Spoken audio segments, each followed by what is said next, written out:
მოგესალმებით ყველას და გავაგრძელოთ ჩვენი საუბრები იოანეს სახარების განმარტება. დღეს განვიხილავთ მე-12 თავს.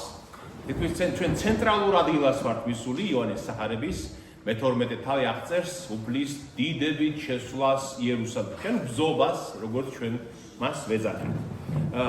ქრონოლოგიურად სად რომ ეს არის გაზაფხული და 6 დღით ადრე გაზაფხულზე იყო ხომ პასექის დღეს ასწაული, სადღაც მარტი-აპრილის პერიოდში, იმიტომ რომ იუდეველებს სხვა კალენდარი აქვთ, ვიდრე ჩვენ გვაქვს. და სადღაც გაზაფხულია და ქრისტეო 6 დღით ადრე მივიდა იერუსალიმში. გახსოვთ, წინა თავი ჩვენ ესე დავამთავრეთ, რომ იესო ამიტომ რადგან სიკვდილის განაჩენი გამოუტანეს სინედრიონში, ამიტომ იესო ვეღარ დადიოდა იუდეველებს შორის, და სიკვდილი ემუქრებოდა მას, ამიტომ წავიდა განეშორა ეფრაიმი იყო ესეთი ქალაქი იყო, და მაგრამ იუდეველთა დღესასწაული პასექი რომ მოახლოვდაო, იუდეველები ერთმანეთს ეკითხებოდნენ, ნეტა მოვა ტაძარშიო? რადგან იუდეველებმაც იციან რომ სასიკვდილოდ დაძდებენ უკვე მას სინედრიონის და მღვდელმთავრები და ფარისევლები და ფიქრობენ, ამბობენ ერთმანეთს შორის ამბობენ ტაძარში არიან უკვე რომ ნეტა მოვა პასექზე იერუსალიმშიო და იესო მივიდა პასექზე იერუსალიმში. ხედავთ, არ შეუშინდა. მან იცის, ქრისტემ იცის, როგორც ძე ღმერთმა, როდის იქნება მისი სიკვდილი. ესმის შემთხვევით კი არ ხდება ყველაფერი. მან ზუსტად იცის, როდის მოკლავენ მას. ამიტომაც 6 დღით ადრე მიდის იერუსალიმში და რა ხდება ჩვენ წინა თავში რა განვიხილეთ?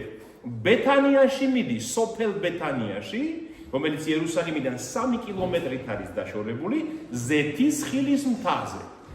იერუსალიმის აღმოსავლეთით. დაიმახსოვრეთ ეს, ნახეთ, მზე საიდან მოდის? აღმოსავლეთიდან. და ქრისტე მოვიდა და ზეთის ხილის მთაზე ბეთანიაში გაჩერდა, აღმოსავლეთით გაჩერდა იერუსალიმს. ამას მნიშვნელობა აქვს, იმიტომ მინდა რომ დაიმახსოვროთ, რომ იერუსალიმის აღმოსავლეთით არის ქრისტე, სოფელ ბეთანიაში. და იქო ასე იწყება მე-12 თავი, იქო ლაზარე აღადგინა მკვდრეთით, შაბათს და შემდეგ მასო ეს შაბათის სადილი მოუმზადეს აი ამ ბეთანიაში. ეს მკვდრეთით აღდგარი ლაზარეც ამ სადილს ესწრება და ლაზარე და მისი დევი მართა და მარიამი როგორც ჩანს ცნობილი ხალხი არ იყვნენ ძალიან უბრალო, როგორც ის ბრმა, რომელიც მათხოვრობდა, ხო? უბრალო ადამიანი იყო და გაკითხვაზე გახსოვთ, როცა მერვე თავში რომ ჩვენ ეს ნახეთ, გაკითხვაზე როგორ ელაპარაკებიან, ცოდვილი ხარ, ცოდვებშობილი და გამოაგდებენ, როგორც ჩანს, ლაზარე და მისი დევი ცნობილი, ასე თქვა, პრომინენტი ხალხი, ასე თქვა, გარკვეულწილად და იუდეველების მთავრებიც, ფარისევლებიც მისულნი იყვნენ დაკრძალვაზე. როცა მკვდრეთით აღადგინა 4 დღით შემდეგ, როცა მკვდრეთით აღადგინა ლაზარე უფალმა, იქ იყვნენ ის მაღალი საზოგადოებრივი მდგომარეობის ხალხი. ეთქობა, ესენი უბრალო ხალხი არ იყვნენ ლაზარე და მისი დევი. და აი ამ სადილზეც, როცა ქრისტე ბეთანიაში მათთან სადილობს, სუფრას ვინ ესწრება? მისი დევი ლაზარეზის სუფრაზე და ეს იუდეველებიც იქ არიან და ყველა აშკარად ხედავს ამ დიდებულებას. რას ხედავენ? რომ 4 დღის მკვდარი სუფრასთან ზის მათთან ერთად. აგეწერია, ნახეთ, მეორე მუხტში მე-12 თავის ლაზარე კი იყო ერთ-ერთი თანამეიხეთაგანიო. მეინახეთაგანი, თანამესუფრე იყო ერთ-ერთი ლაზარე. წარმოიდგინეთ რა მდგომარეობა, რომ მკვდრეთით აღადგარ ადამიანს უყურებენ საკუთარი თვალით, საკუთარი ხელით სინჯავენ და წმუნდებიან, რომ მკვდრეთით აღდგენა შეუძლია ძე ღმერთს, იეშუას, რომელიც მოვიდა როგორც მასიახი, როგორც ქრისტე იერუსალიმში. მანამდე სანამ დავიწყეთ ამ თავის განხილვას, მე მინდა თქვენ გაგახსენოთ ერთი ამბავი.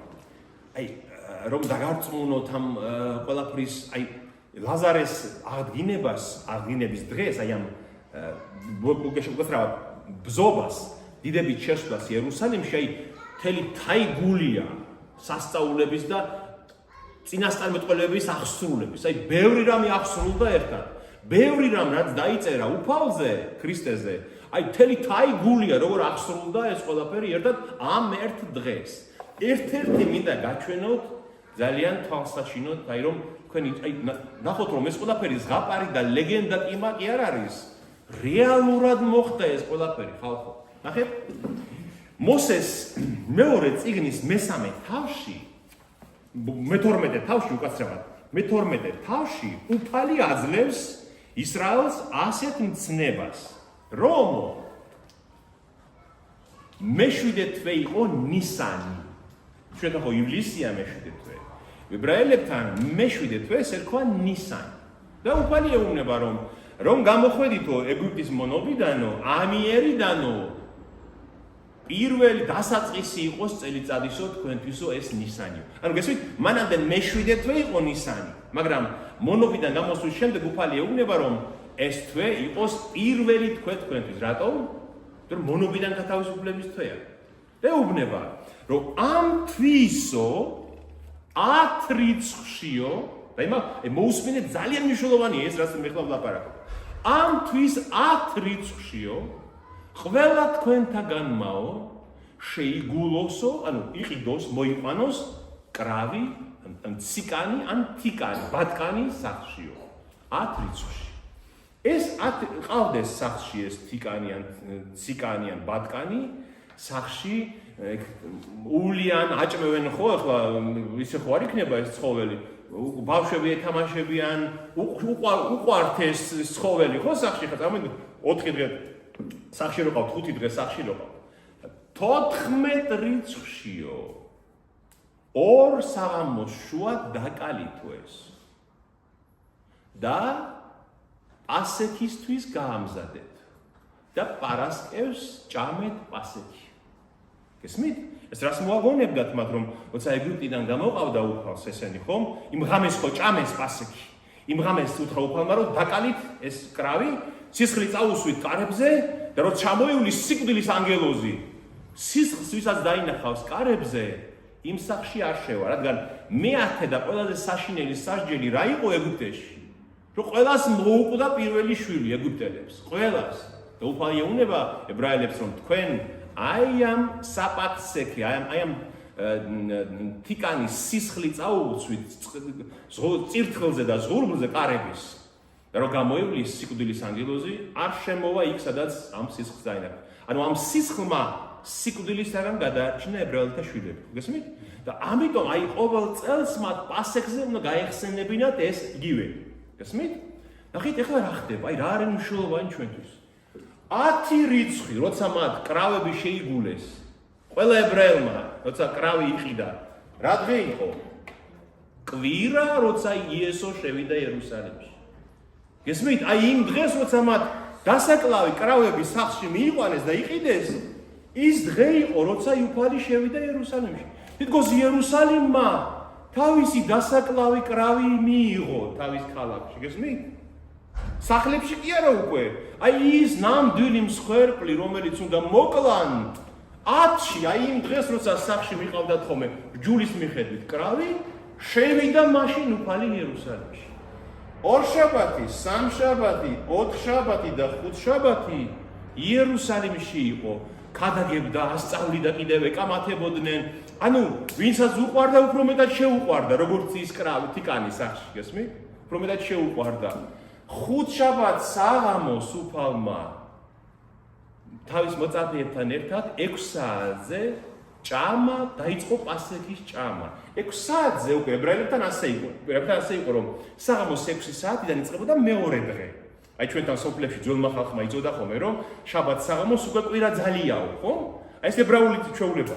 5 შაბათს საღამოს 14-ში, როცა იკლებოდა საპასექე კრავები, აი ამ საღამოს უფალმა ბოლო პასექი ჭამა თავის მოწაფეებთან და პარასკევი რო გათენდა 15 შეიპყრეს იგი, ღამე შეიპყრეს და გათენებულზე 9 საათზე პარასკევს აწვეს ჯვარს, ხომ ასე იყო?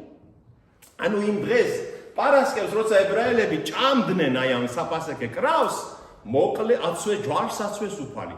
9 საათზე, დილის 9 საათზე, 3 საათამდე იყო უფალი ჯვარზე, 3 საათზე როცა ბოლომ მსხვერპლი იწირებოდა ხოლმე ტაძარში, 3 საათზე აღესრულა ჯვარზე უფალი. ნახეთ?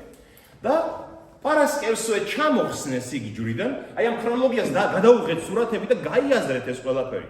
პარასკევს ჩამოხსნეს ჯვრიდან, დადეს საფლავში დაასვენეს, ერთი დღე, ორი დღე და მესამე დღე 17-ში აღდგა მკვდრეთით.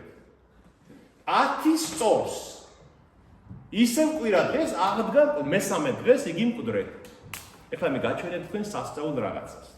როდესაც წინასწარმეტყველების აღსრულებაა მეთქი რომ გითხარით, ნახეთ. მოსეს პირველ წიგნში როცა ნოე რომ კიდობანში შევიდა. ნოე. და დაიწყო წარღვნა, ხომ? ხალხი წყდება. წყალმა წაიღო ყველაფერი და ნოე არის მისი ოჯახით მხოლოდ კიდობანში, ხო? 40 და 40 დღე, 40 ღამე და დაფარა წყალმა ყველაფერი და მერე შეწყდა, ეს ღვთის რისხვა შეწყდა და ნენელა იწყო წყალმა კლება, ხო? როგორ გონიათ, როდის გაჩერდა ნოეს კიდობანი ხმელეთს? ნისანის 17-ში. მოსეს რჯულში წერია, თქვენ ნახეთ, ნოეს კიდობანის ამბავი ნახეთ, რომ მე-7 თვის 17 რიცხვში გაჩერდა კიდობანი არარატის მთაზე. ანუ სიკვდილის საფრთხე აღარ არის. გესმით? და ქრისტეც მკვდრეთით აღდგა მე-7 თვის 17 რიცხვში. ხვდებით, როგორ აღსრულდა ეს ყოველი? აი ეს არის ღვთის განგებულება ზუსტად. ანუ ნოეს კიდობანი ხო იმას ეკლესიის წინასახეა, ხო? აი წარღვნა ხო ეს სამყაროა, ეს სოფლიოა ჩვენთვის ხო წარღვნა, რომ გვიქადის დაღუპვას. ნოეს კიდობანი დღეს რა არის ნოეს კიდობანი? ეკლესია, ქრისტეს ეკლესია, ქრისტეს მოძღვრება. გასმით და ჩვენ გადაგვარჩინა ამ ეკლესიამ ხო დაღუპვას. აი ძველ აღთქმაში ნოეს კიდო როგორც ქრისტე 17 თვეს 17-ში აღდგა მკვდრეთით, ნოეს კიდობანიც მე კი არ მეგონებ ამას რჯულში წერია მოძებნეთ ნოეს კიდობნის ამბავი, მერვე თავია იმისი პირველი წიგნის მოსეს პირველი წიგნის მე-7 თვის 17 რიცხვში გაჩერდა კიდობანი არარატის მთაზეო. გესმით? ეხლა ვიღაცამ შეიძლება თქვას, იქნება ეს თქვენ დაუკავშირეთ ერთმანეთს, ქრისტიანებმა. ხო, შეიძლება ვიღაცამ თქვას, რომ ეს თქვენ მოიგონეთო. ებრაელებს კითხეთ. ებრაელებს, ვისაც საერთოდ არ აღსამ ზოგიერთ ბევრს ქრისტე, ებრაელებსაც იგივე უწერიათ ბიბლიაში, რომ მე-7 თვის 17 რიცხვში გაჩერდა არარატის მთაზე. მაშინ არის კვირა იყო? როცა გაჩერდა? არ ვიცით, ეგ არ წერია ბიბლიაში, არ ვიცით კვირა იყო თუ არა, მაგრამ ვიცით რომ მე-7 თვის მე-17 რიცხვი იყო. შეიძლება კვირა არ იყო. მაგრამ რიცხვი იყო 17 მე-7 თვის. გესმით? და ეს ყველაფერი ასე აღსრულდა ქრისტეს ჯვარცმისასაც. გესმით? და ეს რას ნიშნავს, რომ ღმერთს თავისი ძლევამოსილებით ყველაფერი ხერში უჭირავს და ასრულებს ისე, როგორც უნდა ასრულდეს. აი, ეს მითოდა ეს ქრონოლოგია თქვენთვის მეჩვენებინა. და შემდეგ რამდენიმე პუნქტი, მნიშვნელოვანი პუნქტი, რომელიც მე გამოვყავი, რომ ეს პირველი დღე, აი კვირის პირველი დღე, აი ეს 10 რიცხვი, ამას კვირა კი არ ერქვა მაშინ ებრაელებმა, აბა რა ერქვა? ერთ შაბათი, ორ შაბათი, ერთ შაბათი, ხო? და აი ეს ერთ შაბათი ნათლის სიმბოლოა. სინათლის დღეს ნიშნავს, ხო? რატო ახსენე ზეთისხილი ზეთისხილი მსთა აღმოსავლეთიდან არის მეთქი, იმიტომ რომ მზე საიდანაა მოდის აღმოსავლეთიდან. და ეს პირველი კვირის პირველი დღე ებრაულ მაშინ თარწმუნოებაში, იუდაიზმში ნათლის სიმბოლოა. რატომ? იმიტომ რომ ღმერთმა პირველ დღეს, სადაც სამყაროს ქმნიდა, რა თქვა? იქმნა ნათელი და იქმნა ნათელი. და აი ამ პირველ დღეს აღმოსავლეთიდან მოვიდა ვინ? ნათელი, სულიერი ნათელი შემოვიდა იერუსალიმში. და ამ იერუსალიმს აი კიდევ გავიმეორებ. უკვე შეგულებული ყავს ამ კვირას თავისი დასაკლავი კრავი, როგორც ჯულში ეწერა. მესამე პუნქტი, მესიის, ანუ ქრისტეს ორი მოსვლა. ეს ძალიან მნიშვნელოვანია. რატომ დაეცნენ იუდეველები, რატომ გაიხლარდნენ ქრისტეს მოსვლის დროს, რატომ ვერ იცნეს, იმიტომ რომ იუდაიზმში, ანუ ძველ აღთქმაში ქრისტეს ორი მოსვლაა ნახსენები. ერთი დიდებით, მეორე ტანჯვით. და რომელია მართალი? პირველი დიდებით მოსვლა თუ ტანჯული ქრისტეს მოსვლა? და მესამე, მეოთხე იერუსალიმის დღე. აი ამ დღეს, როცა ქრისტე შევიდა დიდებით იერუსალიმში, ქვია, თავად ქრისტე უწოდებს შენი დღეო იერუსალიმს ეუნება. აი ამ შენ დღეს მაინც რო გეცნო, რა არის შენთვის სიკეთეო, გადარჩებოდი. ანუ იერუსალიმის დღე ქვია, რატომ ქვია იერუსალიმის დღე? ჩვენ შეგვიძლია ეს ვნახოთ ნელ-ნელა ტექსტზე. მოდით ნელ-ნელა მივყვეთ ტექსტს და განვიხილოთ ნაბიჯ-ნაბიჯ. ხოლო პასექამდე 6 დღით ადრე მივიდა ბეთანიას იესო და სადაც ლაზარე იყო, რომელიც აღადგინა მკვდრეთით, იქ მოუმზადეს მას ვახშამი, ემსახურებოდა მას მართა ლაზარეს და ხოლო ლაზარე კი მისი ერთ-ერთი მესუფრეთაგანი იყო. აი ამ წიგნში სამწუხაროდ შეცდომა მიაქციათ ყურადღება, ლაზარე მისი ერთადერთი თანამეინახე იყო. ერთადერთი არ შეიძლება შეცდომა. წერია ერთ-ერთი ყოველ ბეჭდვის შეცდომა. ხოლო მარიამმა აიღო 1 ლიტრა წმინდა ნარდის უძვირფასესი ნელსაცხებელი, აი ამ ტრაპეზის დროს, ამ სერობის დროს ფეხებზე სხო იესოს და საკუთარი თმით შეუმშრალა ეს ფეხებიო და აივსო სახლი ნელსაცხებლის სურნელებით. მაშინ ერთმა მოწაფეთაგანმა სიმონ იუდამ ისკარიოტელმა, რომელსაც უნდა გაეცა, იგი თქვაო, რომ რა ამბავია ამის დაუპო ამდენი ნელსაცხებლისო. შეიძლება და 300 დინარად გაგვეყიდაო და ღარიბებისთვის ლახაკებისთვის დაგვერგებინაო, მაგრამ ეს იმიტომ კი არ თქვა, რომ ღარიბები და ლახაკები ედარდებოდა, არამედ რომ ქურდი იყო, შინაგან ქურდი იყო და უყარდა ფული და ყულაბა მას ებარაო. აი რა არის სასწაულია, საოცრება, ყულაბა მას ეკიდა, იმიტომ რომ ამ კრებულს 12 მოციქულს და უფალს ერთი საერთო შესაძლებლის ყულაბა ჰქონდა, როგორც დღეს ეკლესიაშია ხოლმე და ყველა ვინც აჩუქნიდა, სწირავდა, ან რამე შემოსავალი ჰქონდა, შეკრიბდნენ და მე ყიდულობდნენ საერთო საჭმელს თუ რა სჭირდებოდათ ან საჭიროება რაც იყო და იუდას ჩააბარა უფალმა ყულაბა, რომელიც ქურდი იყო. ეს იმიტომ თქვაო, რომ აი ეს საშინელი ვნება ებრძოდა მას, იუდას მის გამცემს და იესომ თქვა, რომ აცალეთ მაგასო, ნუ ყილავთო, ნუ განიკითხავთო. ჩემი დამარხვის დღისთვის გააკეთა ეგ, რადგან მკვდარს ხომ სევენ ნელსაცხებელს, სურნელებას და ამან იმიტომ გააკეთა ეს, რომ მალე ჩემი დამარხვის დღეა მოსული და თან მისი დამარხვის დღე, როგორი დღე იყო? პარასკევი იყო, ხო? პარასკევს მოკვდა ჯვარზე და მე პარასკევს მერე მოდიოდა შაბათი. შაბათი ხო ისედაც უქმე დღეა იუდეველებისთვის და თუ პარასკევის პასექი დაემთხოვდა, თუ პასექის შემდეგი შაბათი იყო განსაკუთრებით დიდებული დღე, იმიტომ რომ პარასკევს პასექია, შაბათი მოდის და ამ დროს ჩარჩქარა ყველა მიიჩქარის თავის სახლში და არავის არ სცალია მღვდრის, ასე ვთქვათ, გაპატიოსნებისთვის და აი უფალს ხედავთ, ესეც კი არ ქონდა სრულყოფილი ბოლომდე, ესეთი სიმდაბლით მოვიდა და ამიტომ მარიამმა წინასწარ სხო მას ეს უძვირფასესი ნელსაცხებელი და უფალი ამბობს, რომ ლახაკები ყოველთვის აქ არიან, მაგრამ ეს ამბავი ერთადერთხელ ხდება ამ სამყაროში, როცა ძაღლმერთი ჯვარცმული საფლავში უნდა დაადონ. ნახეთ, რა არის აქ მნიშვნელოვანი? შეიძლება ვიღაცამ თქვას, თუ ქურდი იყო იუდა, რატომ ისა ყულაბა უფალმა? თუ ქურდი იყო და ფული უყარდა, რატო ჩააბარა უფალმა ყულაბა მას? იმიტომ რომ ჩვენ მრავალ ადგილას ვხედავთ, რომ ნაწინასწარმეტყველები კი აი ფსალმუნში წერია. კაცმა მშვიდობისა ჩემი სამანო, მესია ამბობს ქრისტე წინასწარ. ჩემმა მეგობარმა კაცმაო ჩამარტყა ქუსლიო. კაცი რომელიც ჩემთან ერთად ჭამდა კურსო, იმან ჩამარტყა ქუსლიო, ხო? აი მოულოდნელად, აი შენს წინ მიდის, გონია რომ შენი მეგობარია და უცბად ქუსლს ჩაგარტყავს და ამბობს რომ აი ნაწინასწარმეტყველებია რომ მესიის გამცემი, ის ვინც იქნება გამცემი ქრისტესი, იქნება მისი მეგობარი კაცი, მისი მესანეთად პურის მჭამელი და ამიტომ ქრისტე მრავალ ადგილას ჩვენ ვხედავთ რომ ქრისტე ცდილობს იუდას გადარჩენას. ესმით? ყულაბა რატო ჩააბარა რომ კაცო ქურდი რო ხარ და ყულაბას რო ჩაგაბარებენ, სინდისმა რა უნდა გითხრას? არა ვარ ხარ ხო მე ამის ღირსი, იმიტომ რომ ასეთი მძიმე რაღაც მებრძვის, ხომ ასეა? მაგრამ ვერ აფხიზლებს უფალი. შემდეგ ბოლოს ნახეთ რა ხდება, ბოლოს როდესაც საიდუმლო სერობა, იქაც რას აკეთებს უფალი? იუდას გვერდით დაისვამს. ხო ზიან 12 მოციქული. იუდას ადგება და ყველაზე საპატიო ადგილას დაისვამს გვერდით. ესმით? პირველ ლუკმას, რომელიც საპატიო სტუმარს ეკუთვნის, ადგება და იუდას აწვდის.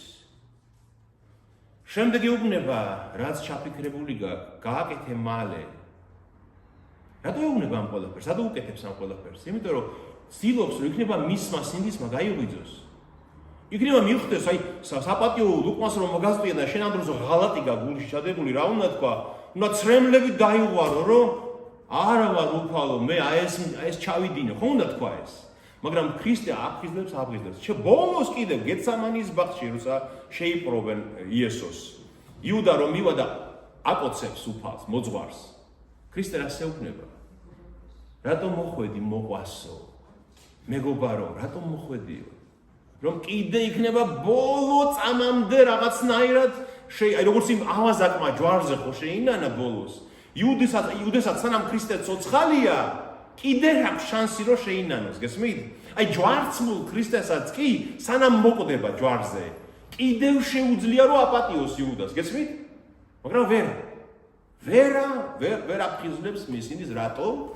აი მიზეზი რა არის ამისი? ეს ძალიან მნიშვნელოვანია. იმიტომ რომ ნახეთ, რამდენჯერ გააფრთხილა უფალმა იუდა. რამდენჯერ? ერთხელ, ორჯერ, სამჯერ, 6ჯერ, 7ჯერ, 10ჯერ. შემდეგ ეშმაკი მთლიანად შეგიპყრობს. აი ესა, იუდა შეპყრობილივით იქცევა, გესმით? აი რომ აღარ გამოაბრუნებ, ხო? აი სანამ შეპყრობილის მდგომარეობაში გადაინაცვლებს ადამიანი და გამობრუნება შეუძლებელია, ღმერთი მრავალ შანსს აძლევს, რომ შემოტრიალდეს, ხო? იუდა არ მოტრიალდა, ამიტომაც დაიღუპა, ამიტომაც თავი ჩამოიხრჩო და სამარადისოდ დაიღუპა თავი. და შემდეგ რა ხდება? ხოლო მღვდელმთავრებმა ყველამ გაიგო, რომ აქ არისო და მივიდნენ არა მარტო იესოს სანახავათო, არამედ ლაზარე უნდათ ენახათ. როგორც ხდება ხოლმე, ხო? ხო სასწაულების ნახვა ძალიან მნიშვნელოვანია ჩვენთვის და ყველამ გაიგო, ეხლა წარმოიდგინეთ იერუსალიმში ამ დროს რა ხდება. პასექზე ყველა მამაკაცი იერუსალიმში უნდა ჩამოსულიყო. ყველა მამრობითის კესის, ახალგაზრდა ბიჭებიც კი, ბავშვებიც კი მოყავდათ უკვე.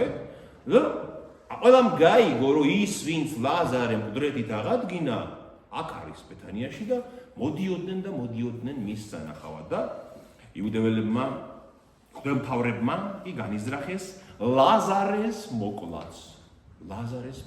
ნახეთ, აი იოანე ოქროპირი წერს თავის განმარტებაში იოანეს სახარების რო კაცო, კარგი ქრისტეს აბრალებთ რომ შაბათს არ ღვევს. ქრისტეს აბრალებთ რომ მან კრეხელობა ჩაიდინა რომ თქვა რომ ძეხვთისა ვარ მე, მაგრამ ლაზარემ რა დაგიშავათ? ლაზარემ რა დაარღვია? ხო, იუდეველი ჩვეულებრივი ებრაელი კაცი იყო, მაგრამ არა. აი ღვთაებრივი სიკეთის შედეგიც უნდა მოკლან, იმიტომ რომ მოწმეა ქრისტეს ძევამოსილების ლაზარე. ვინაიდან მის გამო მრავალი იუდეველი მოდიოდა და აღიარებდა იესოს. ლაზარეს გამო ბევრმა ირწმუნა რომ ეს არის მაშიახი, ეს არის ქრისტე. და შემდეგ იწყება უკვე ეს ბზობის დიდებული მსვლა. მეორე დღესასწაულზე მოსულმა დიდძალმა ხალხმა, რა კი გაიგო იერუსალიმს არისო, მოდისო იესო, აიღეს პალმის რტოები და მისაგებებლად გამოეფინა. ღაღადებდნენ და ამბობდნენ, ოსანა კურთხეულია მომავალი უფლის სახელით მეუფე ისრაელისა. ანუ ხალხი ასე ხვდება იესოს. ნახეთ, იესომ იპოვა ჩოჩორი, ვირის ჩოჩორი, ზედ შეჯდა, როგორც დაწერილია. ნუ გეშინია ასულო სიონისო, აჰა მოდის შენი მეუფე ჩოჩორზე მჯდარი. სიონის ასული ვინ არის? იერუსალიმი. იერუსალიმის ერთ-ერთი ასე მხატვრული სახელია სიონის ასული, იმიტომ რომ სიონის მთაზე იყო გაშენებული იერუსალიმი, ხო? და ზაქარია წინასწარმეტყველის სიტყვებია ეს. ზაქარია როცა წინასწარმეტყველებს ქრისტეს მოსვლას, ის ამბობს: "იხარე დიდად სიონის ასულო", ანუ იერუსალიმ გაიხარე. და ეცი ყიჟინა იერუსალიმის ასულო, აჰა, შენი მეფე მოდის შენთან, მართალი და გამარჯვებული, შთვინიერია ის და ამხედრებული სახედარზე და ჩოჩორზე ხრდალი ვირის ნაშიერზე. ვირით მოდის შენი მეუფე, ნუ გეშინიაო. რატო უნება ნუ გეშინიაო? იმიტომ რომ მშვიდობა მოაქვს მას. მეფეები საშიში იყვნენ, ხო ისრაელისთვის. მეფეები ისრაელს სულ თითზე ჩამოსათვლილი მეფეები ყავდა, კარგი მეფეები. ძალიან ბევრი მეფე იყო, კეფთაყანისმცემელი, ბოროტი, ღვთისმგმობიწყი იყო, გესმით? სულ თითზე ჩამოსათვლილი მეფეები იყო, ვისაც ისრაელი უყვარდა რეალურად და ნუ გეშინია, აი ეს მეფე, რომელიც ვირით მოდის, მშვიდობით მოდის, თვინიერია და ამიტომ მოდის ვირით. ნახეთ, ვირზე რატო დაждდა უფალი? იმიტომ რომ მშვიდობიანობის დროს მეფეები ვირით დადიოდნენ და ბრძოლის დროს დადიოდნენ ცხენებით, ბედაურებით, ხო? ნახეთ, და აი საინტერესო რა არის, რომ ვირით ხომ მოვიდა პირველად უფალი და აპოკალიფსში გამოცხადების 19 თავში წერია, რომ მეორედ როცა გამოჩნდება უკვე მეორედ მოსვლისას დიდებით რითი მოდის? ცხენით.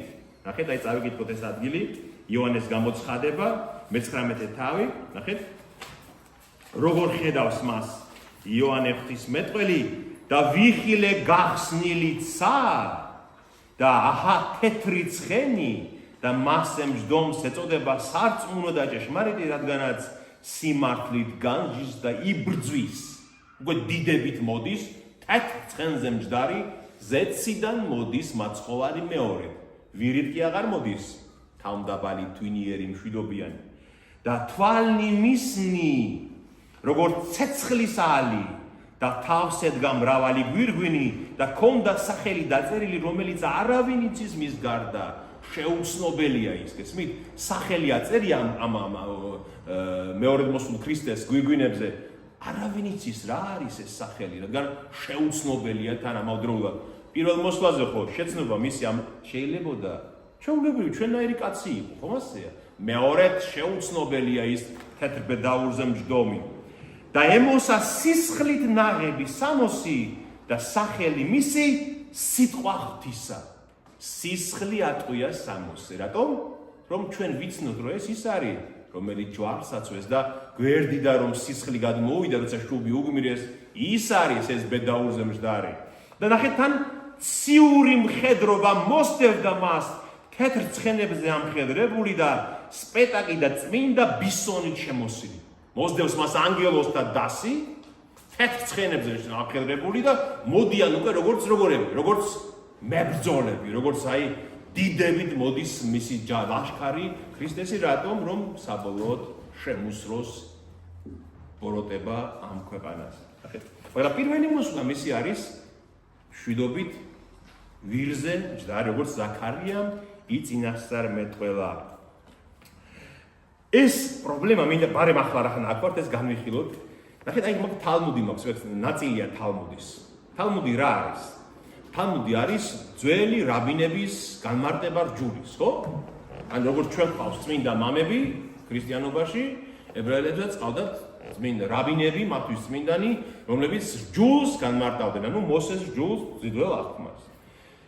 და ძველ აღთქმაში ქრისტეს მოსვლის ორი სახეა, ხო? აი ეს გაგება ძალიან მნიშვნელოვანია, ამიტომ ნახეთ, მე წაგიკითხეთ ერთი, ხო? ზაქარიას წინასწარმეტყველის 9 თავი, რომ ის ამბობს, რომ ასულო სიონისო იერუსალიმ, შენი მეფე მოდის თვინიერი, მშვიდობიანი, ვირზე მჯდარი. ანუ ეს ნიშნავს, რომ ჩვეულებრივად მოდის, ხო? ეს და მათი რაბინები თალმუდში ამბობდნენ, რომ ეს ლაპარაკია მესიაზე. მაშიახზეა ლაპარაკია. შემდეგ დანიელ წინასწარმეტყველის წიგნში მე-7 თავში. ნახეთ ახლა როგორი საწინააღმდეგოა ამისი, რასაც ზაქარია ამბობს. დანიელი ამბობს და ღამის ხილვაში ვიხილე, აჰა, ციზღრუბლებზე მოდიოდა კაცის ძის მსგავსი, უკვე ციზღრუბლებზე მოდის, ვირზე კი არ ზის. ციზღრუბლებზე მოდიოდა კაცის ძის მსგავსი, იგი ძველ დღეთასთან, ანუ მარადიულ ღმერთთან მიიდა და წარდგენილი იქნა მის წინაშე. და მიეცა მას ხელმწიფება, დიდება და მეფობა, რათა ყველა ხალხი, ტომი და ენა მას ემსახუროს მისი ხელმწიფება საუკუნო ხელმწიფება და ბოლო არ ექნება მას და მისი სამეფო არ დაიქცევა. ნახეთ? დანიელი კიდე ხედავს სულ სხვა რამეს, რომ კაცის ძის, ანუ ადამიანის მსგავსია, ის ვინც ღრუბლებზე მოდის, მიიყვანეს მარადიულ ღმერთთან, წარდგენილი იქნა მის და მიეცა მას დიდება, მეფობა, რომელსაც არ ექნება დასასრული. ხო და ებრაელთა რაბინები ახლა აი თალმუდში, იგივე თალმუდში ამბობდნენ, რომ რას ნიშნავს ახლა ეს? ისინიც გაუგებრობაში იყვნენ, ხო, რომელია მართალი ის ვირზე მჯდარი თუ ის ღრუბლებით მომავალი? ამიტომაც აი თალმუდში ბევრ ადგილას არის ამაზე ლაპარაკი და მე ერთი ადგილი მინდა წაგიკითხო თქვენ. თალმუდია ეს ძალიან დიდი ნაშრომია. ერთი წელი კი არ არის თალმუდი. ტომება ძალიან ბევრი ტომებია თალმუდის. თალმუდი რა არის? ისეთ აი ეს რო იცოდეთ ჩვენ. დაახლოებით მე-3 საუკუნემდე ქრისტეს ჯვარცმის შემდეგ ეს ყველაფერი იყო ზეპირ გადმოცემით. გესმით? ზეპირად გადასცემდნენ ამას, აი წიგნობრები და ფარისევლების ასე ვთქვათ, ღირსება ამ გაგებით იმაში მდგომარეობდა, რომ მათ ეს ზეპირად იცოდნენ ყველაფერი, რა თქვა იმ მოძღვარმა, რა თქვა ამ რაბიმ, რა თქვა იმ რაბიმ, გესმით? და როცა იერუსალიმი დააქციეს რომაელებმა პირველ-მეორე საუკუნეებში და ებრაელები გაიქცნენ, ხო, ისრაელიდან, იმ დროს სიკვდილი ელოდა მილიონამდე ებრაელი გაწყდა იმ დროს. ზოგი ბაბილონში გაიქცა, ზოგი სხვაგან მოედენ მსოფლიოს და იქ თქვეს, რომ ეს თუ არ ჩავწერეთ, ყველაფერი დაიკარგება. აღარ არის ეს ტრადიცია, იერუსალიმის ტაძარი აღარ არსებობს. ვეღარ სწავლობენ ჩვენი შვილები ამას, ხო ზეპირად. ამიტომ უნდა ჩავწეროთ და მე-3 საუკუნეებში დაიწყეს ამისი ჩაწერა. და ყველაზე ცნობილი არის ბაბილონური თალმუდი, ამას აწერია კიდევ ბაბილონის თალმუდიდან არის ამონაწერები აქ. და ბაბილონში ყველაზე მნიშვნელოვანი ეს ნაშრომი დაიწერა. და აქ წერია, აი, და ამ თალმუდში არის სხვადასხვა ტრაქტატები. ან სხვადასხვა წიგნებად არის დაყვანილი. ერთ-ერთი ტრაქტატი არის სანჰედრინი. სანჰედრინში წერია 98a, აი მუხლი. რაბი ალექსანდრიმ თქვაო. აი ამ პრობლემასთან დაკავშირებით. დაწერილია, რომ აჰა, მოდისო, იგიო. ამანო ამ რაბი ალექსანდრიმო ლევის ძემო დააპირისპირა ეს ორი რამე ერთმანეთსო. და თქვაო. დაწერილია, რომ აჰა, მოდის ცის ღრუბლებითო. როგორც კაცის ძის მსგავსი, როგორც კაცის ძის მსგავსიო. მაგრამ ასევე წერიაო, რომ თვინიერი ვირზე მჯდარი მოდისო. და ეს ნიშნავსო, რომ ზეცის ღრუბლებით მოვა მაშინ, თუ ჩვენ ღირსი ვიქნებით მისი მოსვლის. და თუ ჩვენ უღირსნი ვიქნებითო იმ დროსა, მისი მოსვლის დროსო, მაშინო მოვაო ვირითო. ანუ ან ეს მოხდება, ან ის მოხდება. თუ ჩვენ ისრაელი ღირსეული დავხდით ქრისტეს მოსვლას, მაშინ ღრუბლებით მოვადიდებით და თუ უღირსნი, მაშინ ვირით. სწორია. იმ დროს უღირსი იყო ისრაელი ქრისტეს მოსვლის და ამიტომაც ქრისტემ ეს რო იცოდა, მოვიდა ვირზე მჯდომი და შევიდა იერუსალიმში. ესმით, მაგრამ ებრაელებს დღემდე ეს პრობლემა, დღემდე ისინი დღემდე ამას ამბობენ, აი ეს ებრაელთა სწავლულები, რომ ან ერთი უნდა იყოს, ან მეორე. ორივე ერთად არა, მაშინ ქრისტე უნდა აღიარონ. ესმით? მაშინ ქრისტე უნდა აღიარონ. ან უნდა მაგას არ უშვებენ, რომ ორივე იქნება. რომ მოვა თვინიერი, დამდაბლებული, არა. ელოდებენ, რომ დიდებით მოსულს ელოდებიან, რომ იერუსალიმს აღუდგინოს მისი დიდება. და მეორედ მოსვლისას თუ ღირსეულები ვიქნებითო, ესეც მართალია, რატომ იცი?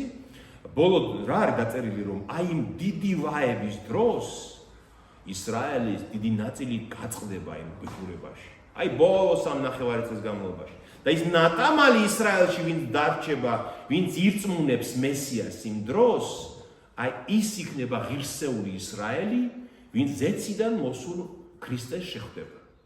მართალია, რასაც ისინი ამბობენ. ოღონდ ესენი ვერ იღებენ იმას, რომ ახლავე ორივე უნდა დავინახოთ ჩვენ, რომ მოვიდა ისრაელმა, უღირსმა ისრაელმა არ მიიღო ის, ლიანად რა თქმა უნდა ნაწილმა მიიღო, რა თქმა უნდა ცოტა ნაწილმა და მეორედმა უკვე დიდებით ზეცის ღრუბლებიდან. მოგასაგებია ეს, რაზეა აქ ლაპარაკი. და ბზობას მოვიდა იგი დამდაბლებული ვირზე მჯდომი. და მიგებება როგორი იყო მისი აიღეს პალმის რტოები აქნებდნენ ამ პალმის რტოებს და ამბობდნენ ჰოშიანა კურთხეულარს მომავალი სახელითა უფლისათა ეს არის 117 ფსალმიდან თქვენ ვინც ფსალმებს კითხულობთ და გილაბად წაგიკითხავთ ჰოიუფალო მაცხოვნე მე ქართულად ასე ჟღერს ეს ამიტომაც შეიძლება ვერ ხვდებით რომ ოსანა წერია ჰოშიანა წერია 117 ფსალმუნშია როცა ეს არის მესიანური ფსალმუნი რომელიც ქრისტეს მოსვლას ეძღვნება და წერია ჰოიუფალო მაცხოვნე მე ჰოიუფალო წარმიმართე მე ესე ჟღერს ქართულად მაგრამ ებრაულად წერია ჰოშიანა კურთხეულარს მომავალი უფლის სახელით კურთხეულარს ნიშნავს აი კეთილი იყოს შენი მობრძანება დღესაც ადამიანები ერთმანეთს ასე ესალმებიან ისრაელში სუმაი რომ მოვა ჩვენ რო ვეუბნებით ვილკომენ ხო გერმანულში ხო ან კეთილი იყოს შენი ფეხი ჩემს სახში იქ ისინი ამბობენ კურთხეულია შენი მოსვლა და ხოშიანა ეს ებრაული სიტყვა ნიშნავს გვიშველე უფალო ჰოი უფალო გვიშველე დაგვეხმარე აი თხოვნის ტონი აქვს ამას გვიშველე რა უფალო აი ქართულად ზუსტად ვთქვათ ამას ნიშნავს და აი ამას ეუბნებიან მაგრამ ეს პალმის რტოები რას ნიშნავს პალმის რტოები პასექის დღესასწაულზე არ გამოიყენებოდა არაერთი შემთხვევაში აბა სად გამოიყენებოდა ჩვენ ამაზე ვილაპარაკეთ კარვობის დღესასწაულზე როცა ქრისტესთან შეხვედრას ზეიმობენ იმიტომ რომ სამყაროს დასასრულს ამ ყველაფრისას მაშინ უნდა აეღოთ პალმის რტოები და ეკნიათ რომ და ეთქვათ ჰოშიანა რომ აი დამთავრდა ყველაფერი დასრულდა ყველაფერი კარვობის დღესასწაული ამას განასახიერებდა რომ აი დაიკარვა ჩვენთან ღმერთმა ჩვენთან იქნება როდესღაც მოვა ის დრო კურთხეული დრო როცა სულ ჩვენთან იქნება ღმერთი და აი ამ დროს აი ამ კარვობის დღესასწაულზე 7 დღის განმავლობაში იღებდნენ პალმის რტოებს და უვლიდნენ საკურთხეველს და აუხდნენ ხოშიანა კურთხეულია უფლის სახელი ხო მაგრამ აქ იმდენად აშკარა იყო რომ ეს არის ის აღთქმული მესია რომ აიღეს თვითონ აიღეს გვდამთავრებმა კი არ უთხრეს ამ სულიერმა ლიდერებმა თვითონ დასტათეს ამ პალმის რტოებს ხელი და იქნევენ და ამბობენ მოვიდა უკვე აი აქ არის ის ვინც მკვდარი გამოიხმო საფლავისაგან და ამიტომაც გამოეგება მას ხალხი ვინაიდან იცოდნენ რომ მან მოახდინა ეს სასწაული აი ლაზარეს აკვეთ აგნების სასწაული და ფარისევლებმა ერთმანეთს უთხრეს ეხლა ნახეთ რა ხდება ფარისევლებმა უთხრეს ერთმანეთსო აჰა ხედავთ რომ ვერაფერს ხვდებით მთელი ქვეყანა მას მიყვებაო იოანე ოქროპირი ასე გამარტავს რომ მე მგონიაო რომ ფარისევლებშიცო ბევრმა ირწმუნაო რომ ეს არის ნამდვილად ქრისტეო და უთხრესო მეორე ჯგუფს ვისაც მისი მოკლა უნდა და კაცო ხო ხედავთ რომ ვერაფერს აწყობთ მის წინააღმდეგ ხო ხედავთ რომ ეს არის ნამდვილად და ხო ხედავთ რომ მიყვება ყველა მთელი ქვეყანა მაგას იმიტომ რომ ნაწილი მე ნახეთ 42 მუხტში წერია რომ ასევე თავართაგანაც მრავალმა იწამა იგი მაგრამ ფარისეველთა გამო ვერ აღიარეს რათა სინაგოგიდან არ მოეკვეთათ იგი ანუ აშკარად ეს მოხდა ნაწილი ფარისევლებისას წამს რომ იგია ქრისტე მაგრამ ვერ აღიარებენ შიშით რომ არ მოკვეთონ სინაგოგიდან აი რადგან კაცთა დიდება უფრო მეტად შეიყვარესო ვიდრე დიდება ღმერთისგანო და ასე დიდებით შევიდა უფალი იერუსალიმში და ისე იმას ვამბობ იერუსალიმმა შეიგულა ანუ უკვე იერუსალიმს ყავს ვინ ყავს იერუსალიმს დასაკლავი კრავი ნამდვილი მსხვერპლი აი ვიზეც მეტყველებდა ყველა ის კრავი რომელსაც ამდენი წელიწადი კლავდნენ პასექის დროს აი ამ დღეს 10 რიცხვში ნისანის 10 რიცხვში შევიდა იერუსალიმში ჩოჩორზე ვირზე მჯდარი და იერუსალიმს ყავს უკვე თავისი კრავი რომელიც უნდა მოკლან პარასკევს პასექის დღეს შემდეგ 21 მუხლი და რა ხდება ახლა უკვე ქრისტემაც იცის რომ სასიკვდილოდ შევიდა იერუსალიმში მივიდნენ დღესასწაულზე თაყვანსაცემად ამოსული იყვნენ ბერძნებიცო და მიადგნენ ფილიპეს ქრისტეს მოციქულს ფილიპეს მიადგნენ გალილეის ბეთსაიდელს და უთხრეს მას ბატონო იესოს ნახვა გსურსო მივიდა ფილიპე და უთხრა ეს ანდრიას, ხოლო ფილიპემ და ანდრიამ იესოს უთხრეს. რა საინტერესო მომენტია, ნახეთ ახლა ქრისტეს სიკვდილი ახლოს არის და არსებობდნენ იერუსალიმში იმ დროს პროზელიტები. პროზელიტები ვინ იყვნენ? დაბადებით ეთნიკურად არაებრაელები, სხვა ხალხები ეთნიკურად, ვინც იწამა მათი რჯული. ხო? ისრაელის ღმერთი ვინც იწამა. და ბერძნები არ ნიშნავს უშუალოდ აი დღეს საბერძნეთში ვინც ცხოვრობენ იმათ. ბერძნები ერქვათ რომის იმპერიის აღმოსავლეთ ნაწილში მცხოვრებ ხალხს, გესმით? იმიტომ რომ რომის იმპერიაში, განსაკუთრებით აღმოსავლეთ ნაწილში, ხო? ბერძნული იყო სამეთყველო იმპერიის ენა, იყო ბერძნული. მთელი თურქეთი დღეს რაც არის, ბერძნულად ლაპარაკობენ. იქ იყვნენ ის ხალხი, ხა ბერძნები ხა დღეს საბერძნეთში ცხოვრობს, იმას ვეძახით ჩვენ, თორე ის სხვადასხვა ხალხები ცხოვრობდნენ, შემდეგ სულ გათურქდნენ ისინი, ან ნაწილი გაიქცა თურქეთიდან, მათ ერქვათ ბერძნები. და მოვიდნენ ესენი როგორც ჩამს წამდათ ისრაელის ღმერთი და მათაც უნდათ ქრისტეს ნახვა და ფილიპე მიცის რომ უფალმა გააფრთხილა ისინი. რა უთხრა ფილიპა? მე მოსული ვარ მხოლოდ ებრაელებისთვის, ხო უთხრა უფალმა. ამიტომაც ფილიპე არ იცის რა ქნას. მიიყვანოს ესენი იესოსთან თუ არ მიიყვანოს და ანდრიას ეკითხება რომ რა ვქნათ აი ბერძნები მივიყვანოთ უფალთან თუ არ მივიყვანოთ. და მადლი მივიდნენ იესოსთან და უთხრეს აი ბერძნები არიან მოსულები და შენი ნახვა უნდათ. ანუ რატო უნდათ მისი ნახვა? იმიტომ რომ გაიგეს იმათაც რომ გამოჩნდა ისრაელში ის აღთქმული მესია, რომელიც ძველ აღთქმაშია ნაწინასწარმეტყველები და უნდათ მისი ნახვა და აქ ის იესო იწყებს, აი თქოს ნიშანია ეს, აი ბერძნები მოვიდნენ, მისთვის ნიშანია რომ მორჩა, მოვიდა ჯვარცმის დრო. მოვიდა ჯვარცმის დრო, რადგან მისმა სიკვდილმა სარწმუნოება გაიტანოს ისრაელს გარეთ. და ნახეთ რას ამბობს? იესომ პასუხად მიუგო მათ, მოიწია კაცის ძის განდიდების ჟამა. განდიდება ნიშნავს ჯვარცმას. ჭეშმარიტად გეუბნები თქვენ, თუ კი მიწაზე დავარდნილი პურის მარცვალი არ მოკვდა, ცალად დარჩება, ხოლო თუ მოკვდა, მრავალ ნაყოფს გამოიღებს. აი როგორც თესავთ მარცვლებს ხო ყრით და ის ერთი მარცვალი უნდა მოკვდეს, რომ თავთავმა მრავალი ნაყოფი გამოიღოს. თავის თავზე ამბობს. მე უნდა მოკვდე, რომ მრავალი ნაყოფი გამოვიღო. ვისაც თავისი სული უყვარს, დაღუპავს მას და ვისაც თავისი სულის ძულს ამქვეყნად, საუკუნო სიცოცხლისათვის შეინახავს მას. ნახეთ, ვისაც აი დასაც ვილაპარაკეთ, თუ შენ სულს შეიძულებ იმ გაგებით, რომ აი ამ ქვეყნიურ მიწიერ საქმეებს არ დაემონება შენი სული, მაშინ საუკუნო სიცოცხლისთვის გაქვს შენი სული შენახული. და ვინც მე მემსახურება, მე გამომყვეს. აი ჩემ ჯვარცმაში მომბაძოს მე, ამბობს ქრისტე. ვინც მე მესახურება. და სადაც მე ვიქნები, იქვე იქნება ჩემი მსახურიც. ანუ სადაც მე ავმაღლდები ზეცაში, იცოდეთ რომ ვინც მე გამომყვება, ისინიც იქ იქნებიან. ვინც მე მემსახურება, შეიყვარებს მას მამა ჩემი.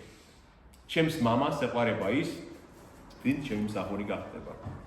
და შემდეგ 27 მუხლში ქრისტე ამჟღავნებს რომ ის არის ნამდვილი ადამიანი. ის იყო სრული ღმერთი და სრული კაცი. და 27 მუხლში ნახეთ რას ამბობს უფალი. ად შეძრწუნდა სული ჩემი. ხო თქვა რომ არ და თუ სულს შეიძულებთ, გადარჩებით, ხო თქვა? და ახლა თავის თავზე აჩვენებს ამას.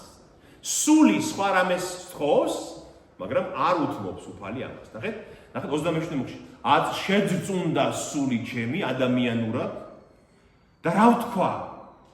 ეშინია უფალს. გეცამანის ბაღშიც ხო იმავეს ამბობს უფალი რომ თუ შეიძლება, თუ შესაძლებელია ამარიდეს სასმისი, ხო? როცა ლოცულობს ჯვარცმის წინ იმ ღამეს, როცა მას შეიპყრობენ. რატო ამბობს ამაზე რომ კაცია, კაცის ბუნებაც არის მასში და კაცის ბუნება შეძრწუნდა ამ სიკვდილის წინაშე და ამბობს რომ თუ შესაძლებელია ამარიდე. მაგრამ მე ამბობს, მაგრამ არა როგორც მე მინდა, არამედ როგორც შენ გინდა. აი ჩვენი სულიც როცა უთხოვს რაიმე ცოდვიანს და ბიციერს, თქვათ, არა სულო, არა როგორც მე მინდა, არამედ როგორც ღმერთს უნდა, ისე უნდა გავაკეთო, გესმით? აი, და მე თავის თავზე გვაჩვენებს უფალი რომ როგორ უნდა მოვიქცეთ. აც შეძწუნდა ჩემი სული და რა ვთქვა? მამაო, მიხსენ ამ საათისაგან. ანუ იგივესაც გეცამანის ბავშვი, მიხსენი ამ საათისგან, აი ამ ჯვარცმის საათისგან. მაგრამ არა, სწორედ ამისთვის მოვედი ამ საათს. ხეთ იმ წუთში იცის მან რა არის ღვთისნება, თუმცა შეძწუნებულია მის სული და სული ეუნება რომ მიხსენი ამ საათისგან, არა. ამისთვის მოვედი ამ საათს. მან იცის რა არის მისი ღვთაებრივი დანიშნულება და ღვთაებრივი განგებულება, ამიტომაც ამბობს. და შემდეგ ამბობს ქრისტე, მამაო, განადიდე შენი სახელი. მან იცის რომ მისი ჯვარცმით ღმერთის სახელის დიდება იქნება. და გაისმა ხმა ზეციდან განვადიდე და კვლავ განვადიდე. ზეციდან გაისმა ღმერთის ხმა, რომ მრავალჯერ განვადიდე სახელი ჩემი შენში, შენით. აი როცა მან მკვდარნი აღადგინა, როცა კეთროვანს წმენდა, როცა მრავალ სასწაულს ახდენდა, ხო მამის სახელს ადიდებდა, ხო? ქრისტე უნება, აი ჩემი ჯვარცმითაც განადიდე შენი სახელი, კიდე საბოლოოდ ყველაზე მეტად აი ჯვარცმით და მამა ღმერთმა ზეციდან უპასუხა მას, განვადიდე და კვლავ განვადიდე შენი ჯვარცმით და იქვე მდგომმა ხალხმა გაიგონაო ეს ხმაო და ზოგიერთმა თქვაო ეს რა ქუხილი იყო და სხვები ამბობდნენ ანგელოზი ელაპარაკა მასო. ბევრმა ქუხილი გაიგო, ზოგმა სიტყვები გაიგო. რატომ? ვინც ღირსი იყო ამ ხმის გაგონების, მან გაიგონა სიტყვა ზეციდან თქმული. ზოგს კიდევ უნდა რომ ქუხილი იყო ეს და ქუხილში ვერ გაარჩია ხმა უფლისა. ნახეთ, ამ ებრაელები ამას ეძახიან ქუხილის ასული ქვია ამ მოვლენას. ეს სხვა ბევრ ადგილებშია ცნობილი ბათქოლ ქვია ამას. ქუხილის ასული ითარგმნება ესე რომ ზეციდან ღმერთის ხმა ქუხილივით ისმის და უცხადებს მათ ნებას. ჩვენ სად ვნახეთ კიდე ეს? აი ყველაზე ცნობილი ადგილი რომელია? ხო? ქრისტეს ნათლობისას. კიდევ ფერისვალებისას. ეს არის ძე ჩემი საყვარელი, ამისი ისმინეთ, ხო? აი ღმერთი ზეციდანაც უცხადებს თავის ნებას ადამიანებს და იესომ თქვა, ჩემთვის კი არ იყო ეს ხმა, არამედ თქვენთვის. მან იცის რომ მას არ ჭირდება, მან იცის რომ მამა ღმერთი ყოველთვის მასთან, არამედ თქვენთვის რომ თქვენ ირწმუნოთ რომ მამისგან ვარ მე მოსული. და შემდეგ ამბობს, აც განისჯება ეს ქვეყანა, აც განდევნიან ამ ქვეყნის მთავარს და როცა ამაღლდები ქვეყანისაგან, ყველას მოვიზიდავ ჩემთან. ხოლო ამას ამბობდა, რათა ენიშნებინა როგორი სიკვდილით უნდა მომკვდარიყო. და ამბობს, რომ აი ჩემი ჯვარცმით განისჯება ეს ქვეყანა და ამ ქვეყნის მთავარი გაგდებული იქნება აქედან. ვინ არის ამ ქვეყნის მთავარი? ეშმაკი. და ჩემი ჯვარცმით ეშმაკი დამარცხდება ამ ქვეყანას. ამ ჩემი ჯვარცმით ამ სამსჯავროთი რა ჯვარცმის დროს მოხდება, იცოდეთ რომ გაგდებული იქნება ამ ქვეყნის მთავარი ამ ქვეყნისაგან. და როცა ამაღლდები ქვეყანისაგან, ყველას მოვიზიდავ ჩემთან. ანუ რა თქმა უნდა, ნახეთ საბაგოს, რომ სიკვდილზე ლაპარაკობს, მაგრამ ვერ აღწევს და ამაღლდები, ანუ აღდგომა ამ ორ შუაშია, ხო? ჯერ სიკვდილი უნდა იყოს, შემდეგ აღდგომა და შემდეგ ამაღლება. უფალი ამბობს, რომ შეიძლება აღდგომა რო ახსენოს ახლა უფალმა, რომ მე აღდგები, შეიძლება ვერ დაიჯერონ, ანუ ვერ გაიგონ. ამიტომ ამბობს, ჩემი სიკვდილი შემდეგ რო ამაღლდები ზეცად, ყველას მოვიზიდავ ჩემს მორწმუნეებს ჩემთან. ამას ამბობდა, რათა ენიშნებინა როგორი სიკვდილით უნდა მომკვდარიყო. მე მინდა ძალიან თქვენ გითხრათ ძალიან საინტერესოა იოანე ოქროპირის განმარტება აი ამ რაც ნიშნავს ეს სოფელი განისჯება. განისჯება ეს სოფელი. ან განსჯა არის სასამართლო, აი რომ გადაუწყვეტენ რომ ის უნდა მიესაჯოს სიკვდილი, უნდა დამარცხდეს. აიო ადამს და ევასო ადამი და ევა იმიტომ დაამარცხავ ეშმაკმა, რომ მათ ბრალეულობა უპოვაო რაღაცა, ხო? მათ მართლაც ღმერთის ცნებას გადავიდნენ და უღალატეს ღმერთს, ხომ ასე იყო? და ამიტომაც დაეცნენ. აი წარმოიდგინეთ იოანე ოქროპირი ამბობს, წარმოიდგინეთ რომ კაცი იყოს ვინმეო, მევახშეო რომელიც უსამართლოდ სასტიკად ექცევა ხალხსო და ართმევს ერთი 1000 ჩაგრავს, დარწვავს ყველას, მაგრამ ვერავინ ვერაფერს ვერ უხერხებს, რადგან ვალი აქვს მის. ხომ? ამ მევახშის ვალი გაქვს შენ და კანონის წინაშე შენ ასე თქვა ვერაფერს ვერ შვებ. წარმოიდგინე ისე რომ გათავხედესო ეს მევახშეო, რომ აბსოლუტურად მართალ ადამიანსაც, რომელსაც მისი ვალი არ აქვს, მოუნდომოსო ფულის წართმევა. რა მოხდება?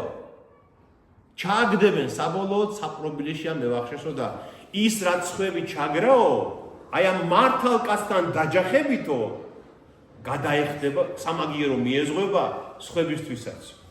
აი ქრისტეს რომ შეეჯახაო ბოროტიო, რა თქმა უნდა ეშმაკმა ყველაფერი არ იცოდა ქრისტეს.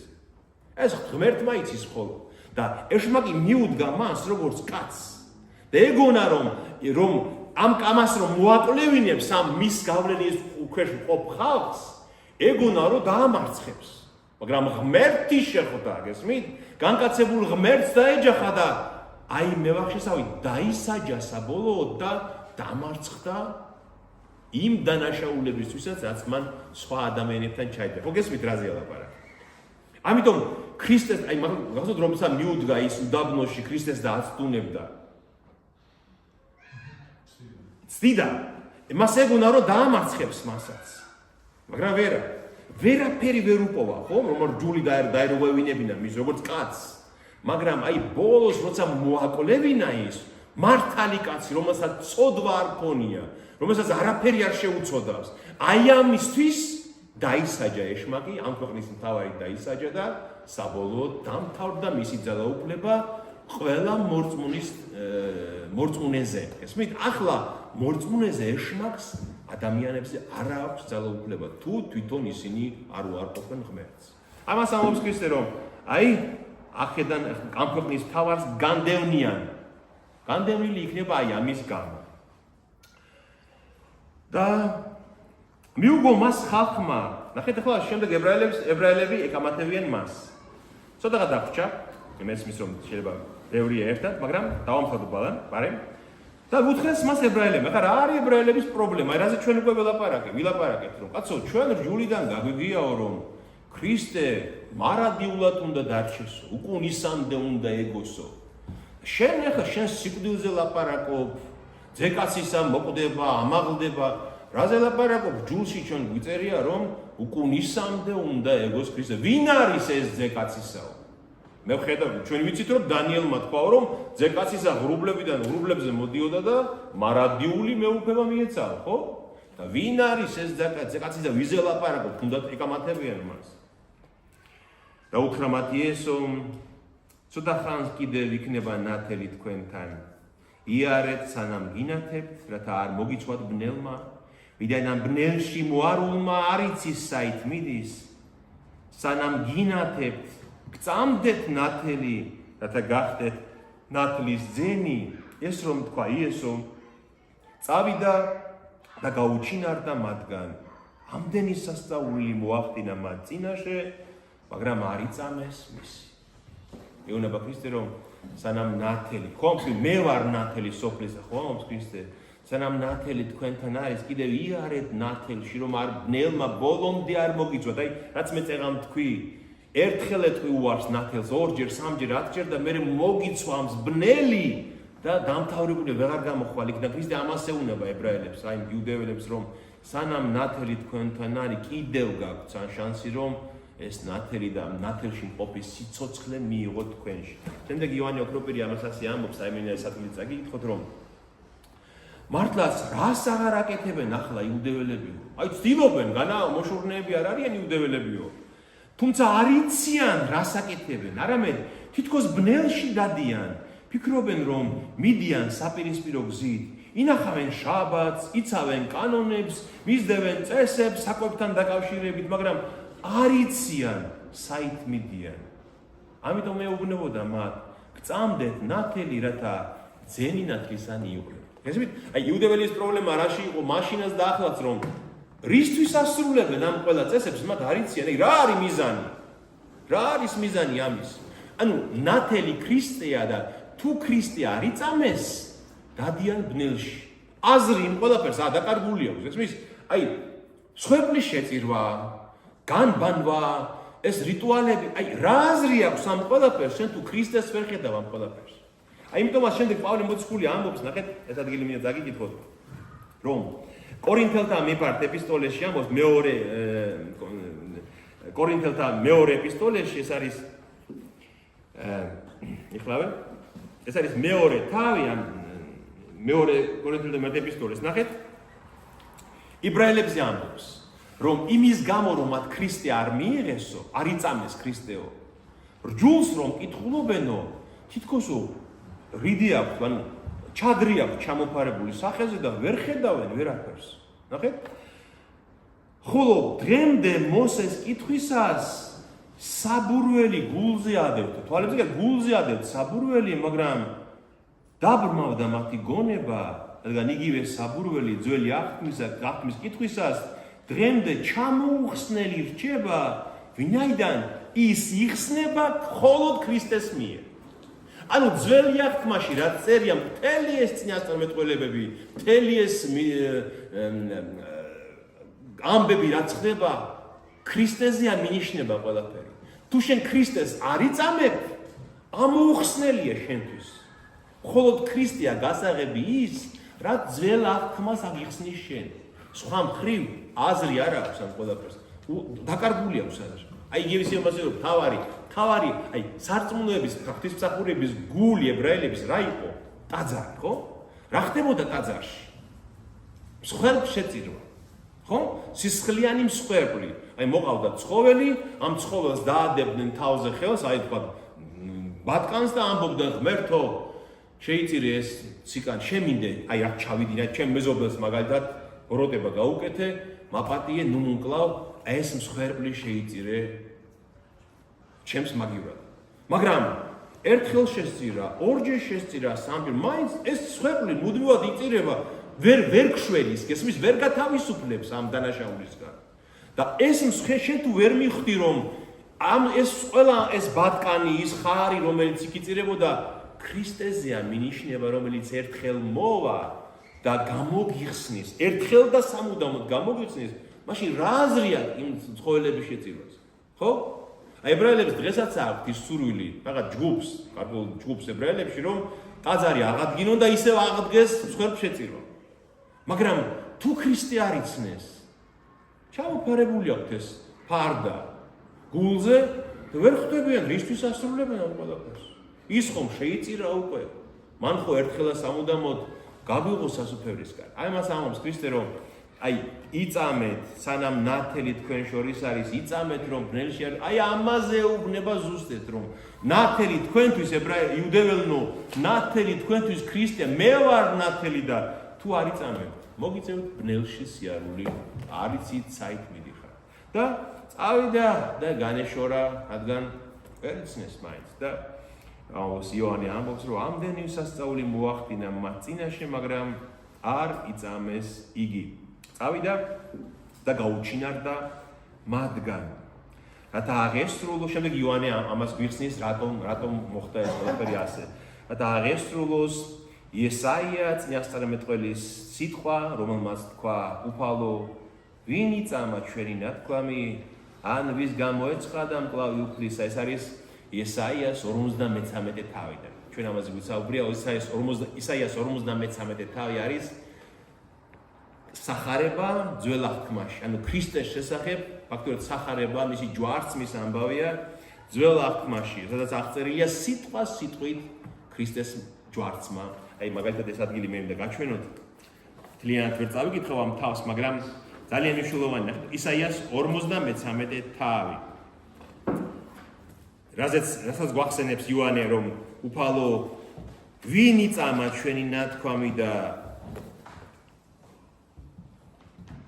ვის გამოეცხა და მკლავი უფლისაო ნახეთ აჰა გონიურულად მოიქცევა ეს 53 თავი ასე იწყება ანუ ქრისტეზე წინასწარმეტყველება მის ჯვარცმაზე წინასწარმეტყველება ასე იწყება აჰა მოვადრო იმ დღეს ქრისტეს მოსვლას გონიერად მოიქცევა ჩემი მორჩილი გაიმართება აღზევდება და დიდად ამაღლდება. ანუ მისი მორჩილი არის ქრისტე, ხო? მაგრამ რაზომ აძრწუნებდა ბევრ შენი ხილვა, რადგან არავინ იყო მასზე საზარელი შესახედავი. ჯვარზე იესო თავისთავად საზარელი შესახედავი არ იყო როგორც ადამიანი, მაგრამ აი ამ ჯვარს მისთვის მოდის უფალი და არავინ იყო მასზე საზარელი შესახედი, როცა ჯვარზე იყო ნაცემი დაგლეჯილი რკანით, ხორცით და მასზე შეურაცხყოფილი ადამიანის ძეთა შორის. ამას დაბარაკობს ისაია. ამის გამო იმზომ გაიხარებს შენზე ბევრი ხალხი, პირს მოკუმავენ მეფეები, რადგან მოუთხრობელს იხილავენ და ჯერ არ ნახულს გაიგონებენ. აი ამ ჯვარცმით, რომ ასე საზარელი იყო შენი ჯვარცმა, აი ამის გამო გაიხარებს მრავალი ხალხი. მრავალი ხალხი იწამებს შენს ჯვარცმას და ნახეთ, მეფეები პირს მოკუმავენ. რატომ? იმიტომ რომ კაცო მეფეს იმდენი ძალისხმევა ჭირდება, რომ ხალხი დაიმორჩილოს. აი რამდენადაც წვალობს მეფე, რომ ხალხს შეუყვარდეს, ხო? ხალხი დაიმორჩილოს. ეს ერთი ჯვარცმით იმორჩილებს მთელ სოფლიოში ამდენ მილიონ ადამიანს. ამიტომაც მეფეები პირს მოკუმავენ შენს დანახვაზეო და დანახვაზეო და ჯერ არ ნახულს გაიგონებენ, ჯერ არ ნახული ამბავი და შემდეგ ამობს ისაია, მაგრამ უფალო, ვინ დაიჯერა ჩვენგან სმენილი და უფლის მკლავი, ვის გამოეცა, მაგრამ ბევრი არ დაიჯერებს ამ ჩვენს სიტყვას და ბევრი აი ამ კლავს, უფლის მკლავს, რომელიც გამოეცხადა იერუსალიმს, ისრაელს არ დაიჯერებს. და შემდეგ მოყვება რომ ამოიზარდა როგორც მორჩი, აი მკვდარი კუნძიდან, როგორც ყლორტი რო ამოვა, ხო მიცით, აი მკვდარია უკვე კუნძი და ერთი მწვანე ყლორტი ამოდის. აი ამაზე ამოსდა.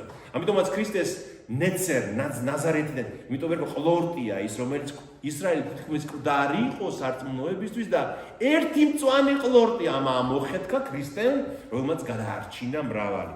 და შემდეგ ამბობს, საძულველი იყო კაცთაგან, ათვალწუნებული, გატანჯული, სნებამორეული, ერთი იმათთაგანი, ვინცაც პირს არიდებენ, საძულველი იყო და არად ვაგდებდით მას. ანუ შეიძულა ბევრმა იგი ისრაელში.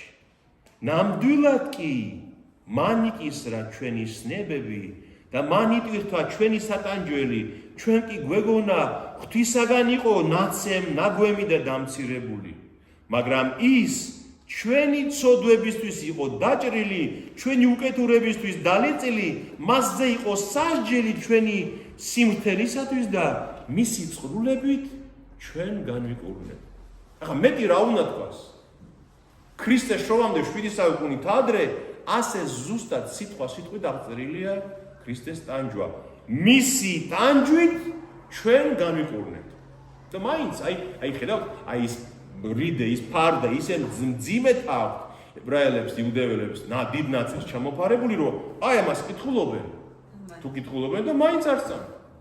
რომ ქრისტეა ის, ვინც მათმა წინაპრებმა უაყვეს, ის არის რიზეც დაიწერა ეს. ამიტომაც ამბობს ისაია, ეს იმიტომ მოხდა უფალო, რომ ივანე იმიტომაც ამბობს מחარებელი, რომ აი იმიტომაც მოხდა, რომ წინასწარ იცოდა ისაიამ იწინასწარმეტყველა ის, რაც მოხდებოდაო და აი ესენი ვისაც გაერიდა უფალი, ვინ იწამა ჩვენი ნათქვამი და უფლის მკლავი, ვინ დაინახა ამ ყველაფერშიო. დაუსო მათ თვალი და გაუქვავა გული, რათა ვერ იხილონ თვალი და არ იგრძნონ გულით და არ მოიქცნენ და არ განკურნო იგინი. ესა თქვა ისაიამ, როცა იხილა მისი დიდება და იუბნა მისთვის.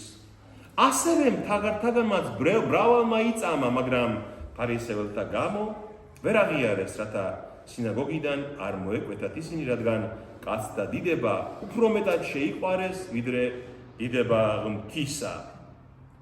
და ასე დამთავრდა მათ შორის საუბარი, ბოლოს მათ არ მიიღეს ნათელი, აღსრულდა ის, რაც ისაიამ თქვა, რომ არ მიიღებენ მას და უფალი დაუბრმავებ თვალს, დაუყრუებ ყურს, რათა არ იწამონ და არ განიკურნონ. საშინელი სიტყვებია, ხო? ანუ ღმერთს არ უნდა, რომ იწამონ და განიკურნონ. რატო ამბობს უფალი? უფალი ლაპარაკობს იმ პუნქტზე, როცა მრავალი ცდის შემდეგ მრავალჯერ უარყვეს უფალი. ანუ ისეთ თქმა უნდა წმინდა წერილს იცით რომ ღმერთის წყალობა და მცდელობა დაუსრულებლად არ გრძელდება ჩვენს მიმართ, გესმით?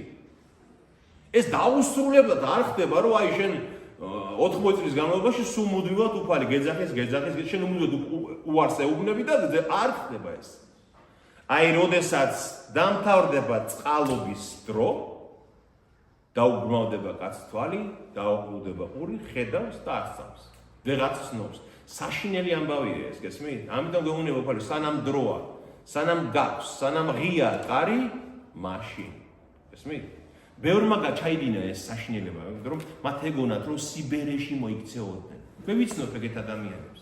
მათ ეგონათ, რომ ახალგაზრდობაში გაივლიან ისე როგორც უნდათ, ეძახდა ღმერთი, არ მიიღეს, სიბერეში დაბრმავდნენ, დაყრუდნენ და ვერაფერს ვეღარ იგებენ. გესმით? აი მე ამ ცოტა ხნის წინ ველაპარაკებოდი ერთ მოხუც კაცს და ვხედავ, რომ ბრმარი კაცი.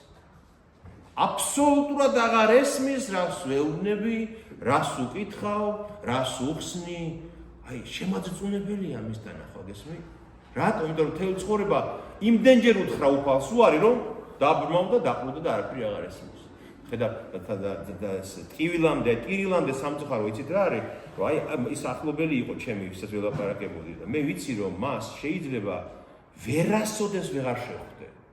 თუ ის ისე გარდაიცვალა როგორც ლაპარაკობს, მე მას ვეღარასოდეს ვეღარ შევხვდე.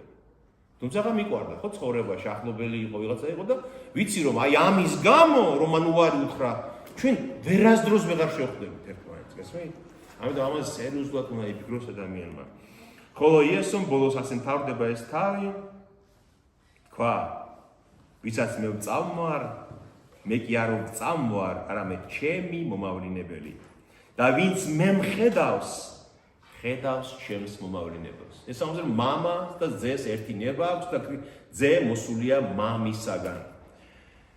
მე ნათელი მოვედი ქვეყნად, რათა არც ერთი ჩემი მორწმუნე არ დარჩეს ბნელში. აი ეს არის მამისაგან დავალება ძის მიმართ რა არის რომ მე მოვედი რომ არც ერთი ჩემი მორწმუნე არ დარჩეს ბნელში.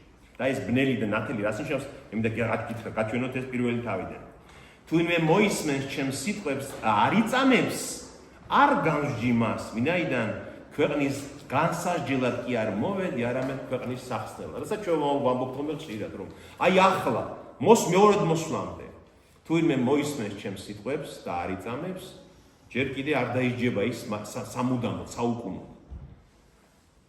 ხოლო მას, ვინც უარმყოფს და არ შეიწყნარებს ჩემს სიტყვებს, თავისი მსაჯული ყავს, სიტყვა, რომელიც მე ვთქვი, ის განსჯის მას უკანასკნელ დღეს. აი, სიტყვა რო ვთქვი მე და მან მოისმინა და უარყო, აი ის მომენტი იქნება მისი პროკურორი მეორედ მოსვლისას. გესმით რა ზიაზაკი? აი, დღეს შეიძლება შემთხვევით ვიღაცა ეკლესიაში იყო მოსული შემთხვევით და რაიმე მცნება მოისმინა. ქრისტეს სიტყვა მოისმინა, ხო? ხო მოისმინა. და გაიფიქრა, მოდი შევასრულებ, თქვა, ხო სიტყვას. მე გავიდა მაგათ, თქვა, არა, მაგის დროდაც თავი სადამავ და უარყო. აი, 11 საათსა და 35 წუთზე დღეს არის ხვია. 29 სექტემბერს, რომ მანის სიტყვა გაიგონა და უგულებელყო მეორედ მოსვლისას აი ამის გამო დანიშნება, გესმით?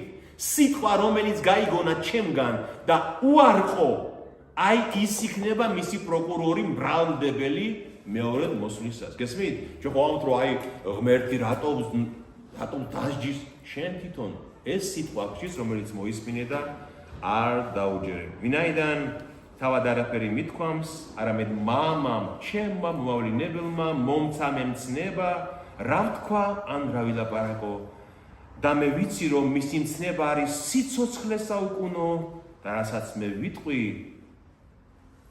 როგორც მაუწყა მამამ ისე ვიტყვი. ეს არის ბოლო მუხლი მე-12 თავის ნახეთ და აი აქ მთავრდება ქრისტეს ლაპარაკი ხალხთან ღიად. ამის შემდეგ უკვე მე-13 თავიდან იწყება რა? საიდუმლო სერობა, მისი ლაპარაკი მის მოწაფეებთან. ხალხთან ლაპარაკი აი აქ წავიდა გაუჩინარდა მათგან, შემდეგ ამ სიტყვებს ამობს ალბათ მოწაფეებთან თქვა მხოლოდ ეს ბოლო სიტყვები, მოწაფეებს უთხრა და ხალხთან დაასრულა მან ლაპარაკი, ამის შემდეგ მე-13 თავში ის ელაპარაკება მხოლოდ თავის მოწაფეებს. ნახეთ, მეო არ განსჯიო, იმიტომ რომ სოფლის დასასჯელად კი არ მოვედიო, არამედ სახსნელად, მინდა გაგახსენოთ, ვინც არ იყო იმ საუბარზე, ჩვენ ეს მე-13 თავში განვიხილეთ, გავიხსენოთ და ამით დავასრულოთ. ვისაც წამსო ქრისტე, ძეგმერთ მოსული ამ ქვეყნათო, არ განისჯებაო. ხოლო ურწმუნო უკვე დასჯილია ახლავე. ვინაიდან არ იწამა სახელი ღვთის, ხოლო ჩობილი ძისა. უკვე ის რომ შენ არ ირწმუნე, უკვე დასჯილი ხარ ახლავე. ხოლო სასჯელი ისაა, რომ ნათელი მოვიდა ქვეყნად, მაგრამ ხალხმა უფრო მეტად შეიყვარა ბნელი, ვიდრე ნათელი. ვინაიდან ბოროტი იყო მათი საქმე. ნახეთ, და მე გითხარით ადრე კიდე გავიმეორებ, ეს ძალიან მე პირადად სულ მახსოვს ხოლმე. მე-19 მუხლია მე-13 თავის. ხოლო სასჯელი ისა, ბერძნულში წერია, ხოლო კრიზისი ისა, რომ ნათელი მოვიდა, ზოგმა ერჩია ბნელი უფრო მეტად, ვიდრე ნათელი. კრიზისია. კრიზისში ცხოვრობთ, ესმით ხალხო. აი ეს არის მნიშვნელოვანი.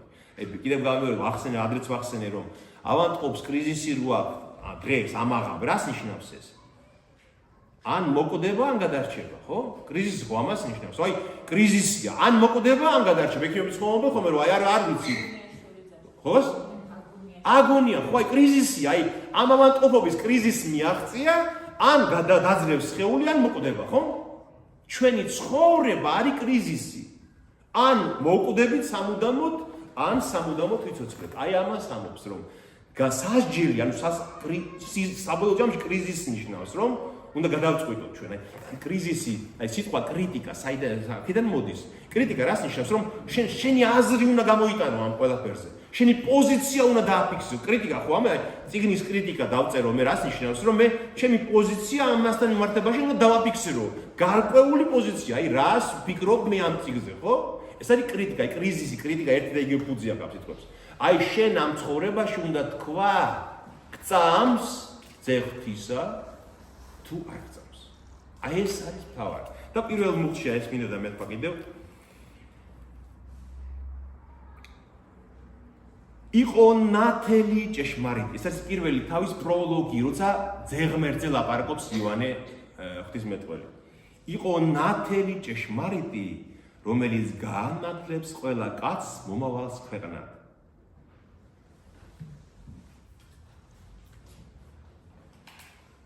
ამ ქვეყნად იყო, ქვეყანა მის მიერ შეიქმნა და ქვეყანა მიგივე ერიცნო. ნახეთ, მასში იყო სიცოცხლე და სიცოცხლე იყო ნათელი კაცთან. ანუ ქრისტეს ხო სიტყვა ღვთია, ეს ძეღმერთი არის სიტყვა ღვთისა. მასში იყო სიცოცხლე და სიცოცხლე იყო თან ნათელი კაცთან. ანუ იმ სიცოცხლეს, რომელსაც გვანიჭებს ჩვენ ღმერთი, იმის მე რაც ვიწამეთ იგი, თან ზდევს რავო? ნათელი. ესმით, აი ეს ძალიან მნიშვნელოვანი რაღაცაა. აი ხანდახან ხომ არის ხომ რომ ადამიანების გონებაში აბსოლუტური ქაოსია. აბსოლუტური აი რაღაც აღრეულია ყველაფერი. ელაპარაკები რაღაც ლოგიკურ რამეს ადამიანს, ხო? ხო გამოგიცდია თქვენს და ვერ ხედავთ, თქოს ნათელი არა აქვს თავში, რაღაცა ბნელი და ჩვენც ყოფილვართ ესე. ჩვენც აი მე რომ მახსენდება რაღაც ჩემ წარსული ცხოვრებიდან რაღაც ამბები, ფიქრობ, კაცო, როგორ ვერ ხედავდი ამას? როგორ იყო დაბნელებული ჩემი გონება, რომ როგორ ვერ დავინახე ეს? აი, ხედავთ, ნათელი არ იყო ჩემში. მაგრამ როცა შეუდექი მე ქრისტეს და მის მიერი სიცოცხლე შემოვიდა ჩემში და გამაცოცხლა ხო სულიერად, მე ზუსტად მახსოვს ის დრო, აი ის დღე, როცა მე გავცოცხლდი. აი მახსოვს, შემიძლია გითხრათ, რომ როგორ მოხდა. მე ვიბრძენი რომ მე გავცოცხლდი. აი როცა ქრისტე ვიწარა, გესმით? და აი ამ სიცოცხლეს თან შემოაქვს ნათელი. გონება იწმინდება, საღად აზროვნებ, საღად ხედავ, ამჩნევ საშიშროებას, ამჩნევ ბოროტებას, ხედავ სიკეთეს, გესმით? და აი ეს არის ჩვენი სიცოცხლე. სიცოცხლე, რომელსაც გვაძლევს უფალი, თან ნათელს გვაძლევს, გესმით? და ამას უნდა ესწრაფოს ადამიანმა, აი ნარკოტიკებით რო ბრუნდებიან და გონიათ რაღაცა კარგი განწყობაა და კარგი მდგომარეობაა. ამას არაფერი არ შეედრება. აი ამ ნათელს და აი ამ საღმდგომარეობას, აი ნათელი რო ხარ და ამჩნევ ცუდს, კარგს, ყველა წვრილმანს, ყველა დეტალს, ყველაფერს გესმის საშიშროებას, აი რაღაცას აკეთებ და შენ ერთი თვით ადრე იცი ამას რა მოხდება. გესმით? აი ზრახვა ქვია ამას. აი ღვთის ნიჭები ქვია ამას. გესმის რომ თუ ეს ქრისტემ მოღწა ეს ნათელი და სიცოცხლე, აი შენ ერთი წლის შემდეგ წინასწარაც იცი რა მოყვება ამას და ამიტომაც აი ეს არის ზრახვა, ხედვა, ეს არის სიცოცხლე. ამას ეს არის ნათელი უფლისგან მომავალი, გესმით? და ამას გვანიჭებს მხოლოდ და მხოლოდ ღმერთი და მისი მადლი და მისი ძალა და მისი წყალობა. აი ეს არის მე-12 თავი ქრისტეს დიდებით შესვლა იერუსალიმში, როცა ისე იმას ვამბობ, როცა იერუსალიმმა თავის წიაღში მიიღო ის კრავი, ის დასაკლავი მსხვერპლი, რომელმაც სიცოცხლე მიანიჭა მის მორწმუნეებს და ჯვარსაცვეს 15-ში აღდგა 17-ში და ეს 17 ნისანი იყო გამოხსნის დღე, როცა დამარცხდა სიკვდილი ჩვენთვის. კითხვები ხო არ აქვს იმის რაიმე? დიახ. თქვენ ქრისტეს სიტყვის გაცნობის უარყოფას ვთქვათ ადამიანი მოდის ტაძარში, მოისმის რაღაცას და მე არ შეიძლება შეგვიძლია ამ კითხვაზე პასუხი ყველა ვიცით, მაგრამ აი ადამიანი ახლობელი ვისაც ხავს, ვისაც გონია რომ ღმერთის წამს, მაგრამ სახარებასაც არაკლავს თავს და ტაძარშიც იშვიათად არის ვთქვათ.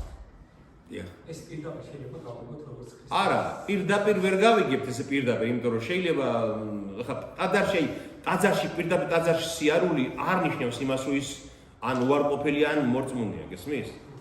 ესეც ვერ გავიგებთ, იმიტომ რომ თავარია შენ მოძღვრება უნდა გწამდეს მის. აი პირველი ეს არის. ქრისტეს მოძღვრება უნდა გწამდეს და უნდა გწამდეს რომ ჯვარცმული ქრისტე შენთვის მოკვდა. ესა. ტაძარში სიარული პირველი კი არა, ტაძარში სიარული ამას მოყვება მე. რატომ? იმიტომ რომ ხო, მე ხო თან ეს თუ ვიწამე მე და თავიდან დავიბადე ხელახლა. მე ხო ვიცი, ლოგიკურია, მე ხო ვიცი რომ მე ყველაფერი არ ვიცი აქედან, ხო? და ტაძარში მე სადაც ვიცი რომ ეხლა არაფერი ცუდი არ ხდება, სადაც ღვთის სიტყვა იკითხება, სადაც ლოცულობთ, სადაც ერთმანეთს ქრისტიანულად ხარ, იქ რატო არ უნდა მივიდე? ჰა? ეს ხო ლოგიკურად შემდეგი ნაბიჯია ამის, ხო? აი ამიტომ რო ამბობ რომ მე ტაძარში სიარული არ მინდა, სახში ვიწამებ ჩემთვის. კი ბატონო, იწამე, მაგრამ შენი რწმენა უკვე განაპირობებს იმას, რომ ტაძარშიც უნდა მიხვიდე. კრებულში, მოდი ტაძარი ძველი აღთქმისეული მცნება უფრო, გესმით? ის ტაძარი იყო როგორი გაგეგმით, იცი რომ იქ მართლა ღმერთი იყო, იმ ტაძარში ღმერთი ცხოვრობდა ღმერთი, მაგრამ ეხლა ჩვენი ტაძარი ის ტაძარი არ არის. ჩვენი ტაძარი არის კრებულის შესაკრები ადგილი. ქრისტე ამ ტაძარში კი არ არის. ქრისტე არის ჩვენ შორის, ჩვენ შევიკრიბებით, გესმით? ხო და თუ წამს სახარება იწამე, რატო არ უნდა მიხვიდე იმ ხალხთან, ვისაც შენაირი რწმენა აქვს, ხო? რატო არ უნდა ილოცო მათთან? თან რატომ არ უნდა აღასრულო ის მცნება, როდესაც ქრისტე ამბობს, რომ სადაც შეიკრიბებით 2 და 3 მე თქვენთან ვარ. რატო არ უნდა აღასრულო ის, რომ როცა გატეხავთ პურს და აკურთხებთ ღვინოს, იცოდეთ რომ ეს ჩემი სისხლია და ხორცია და მე თქვენთან ვარ იმ დროს და მიიღეთ და მე თქვენში ვარ. ხო ამბობს ქრისტე ამას? აბა ტყუილა თქვა? ახლა რო აიღო ის პური და თქვა, ესა ხორცი ჩემი თქვენთვის განტეხილი. ამას ყოფდეთ ჩემს მოსახსენებლად. ხო ამბობს? რატო არ უნდა შევასრულო ეს? ხო? ამიტომ პირველი რა თქმა უნდა მოძღვრება, ბიბლია და რწმენა, აქედან გამომდინარე არის ტაძარში სიარულიც, ეკლესიაში სიარულიც. ეკლესიის წევრობაც. ამიტომ ეკლესიის წევრი თუ არ ხარ შენ, ბევრ რამეს ვერ მიწვდები. შეუძლებელია, ძნელია.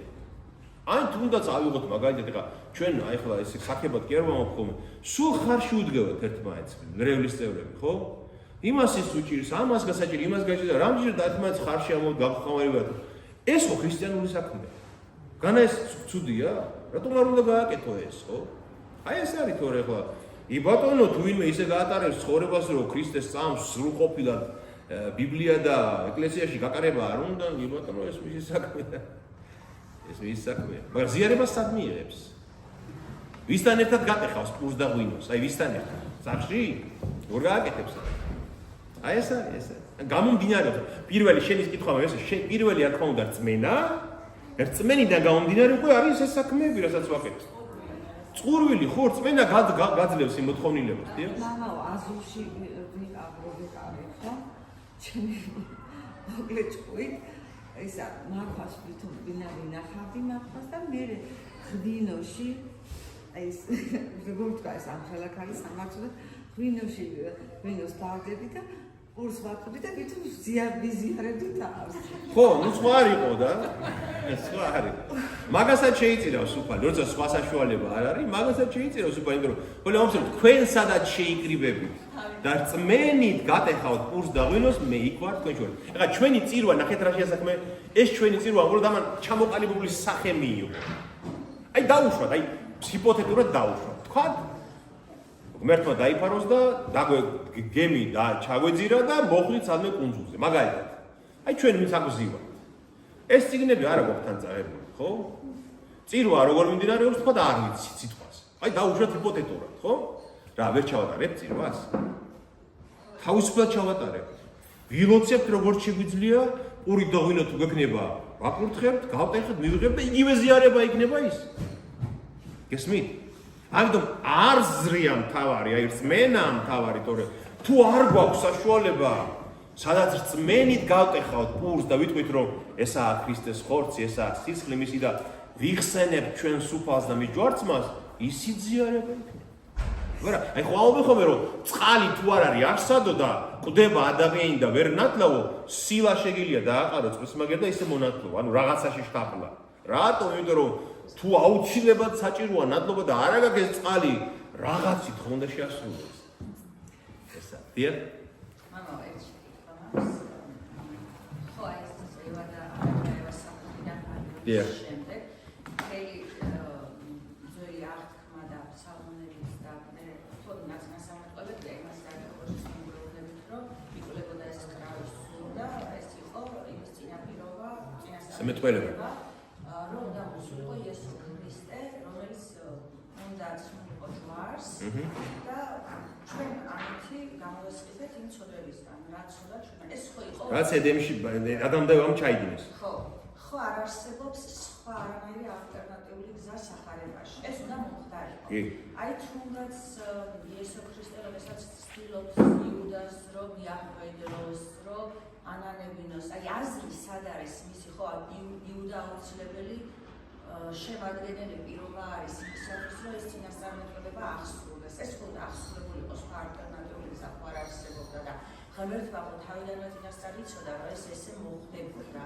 მაშინ რატო შეიძლება ახლა ჩვენ რო განვიხილავთ და რო არის აი ესე როგორც ჩვენ განვიხილავთ, ისაც მისი ხელით აღსრულდა ეს წინასწარმეტყველება და ჩვენ კაცობრიობა გამოგვიხსნა ცოდვისგან, ემპირიალური ცოდვისგან. აი, მაგრამ მოგრემ იუდას ღალატი აუცილებლად განაპირობებდა იმას, რომ იუდა უნდა დაუყულიყო, წარწმედილიყო. იუდას წარწმედა ხო არ არის ნაცნასწარმეტყველება? ხო, არ არის. შეეძლო მერე მოენანია. ხო, აი მაგაშია საქმე. იუდას ღალატი არ განაპირობებდა მის წარწმედას. მას ჰქონდა საშუალება, რომ შემდეგს მოენანიებინა. ხო ესე იყო? ხო, მაგრამ ეს მაინც უნდა აღსრულებულიყო. ეს უნდა აღსრულებულიყო არა იმიტომ, რომ ნაცნასწარმეტყველები, არამედ რაც მოხდებოდა წინასწარ დაინახა ღვთისულმა. გესმის, ეს ჩვენ უნდა განსაზღვროთ, ეს აუცილებლად, აი მაგალითად, როდესაც ამინს პროგნოზირებთ ჩვენ. და ამინის პროგნოზი გვეუბნება, რომ ზეგ იქნება წვიმა. რახან ის ამბობს, განა იმიტომ იქნება წვიმა. რახან მან დაინახა, რომ ციკლონი მოდის, იმიტომ იქნება წვიმა, ხო? ხვდები რას ვიზახი, ხო, რას ვამბობ მე? ამიტომ ეს რახან წერია, განა იმიტომ მოხდა, რომ ეწერა, არამედ რახან დაინახეს წინასწარ, იმიტომ ჩაიწერა. მაგრამ იუდა რო უღალატება, კაი, იუდა რომ არ ყოფილიყო, სხვა არ გამოჩნდებოდა, არავინ გამწევს. ხო, რამდენი იქნებოდა.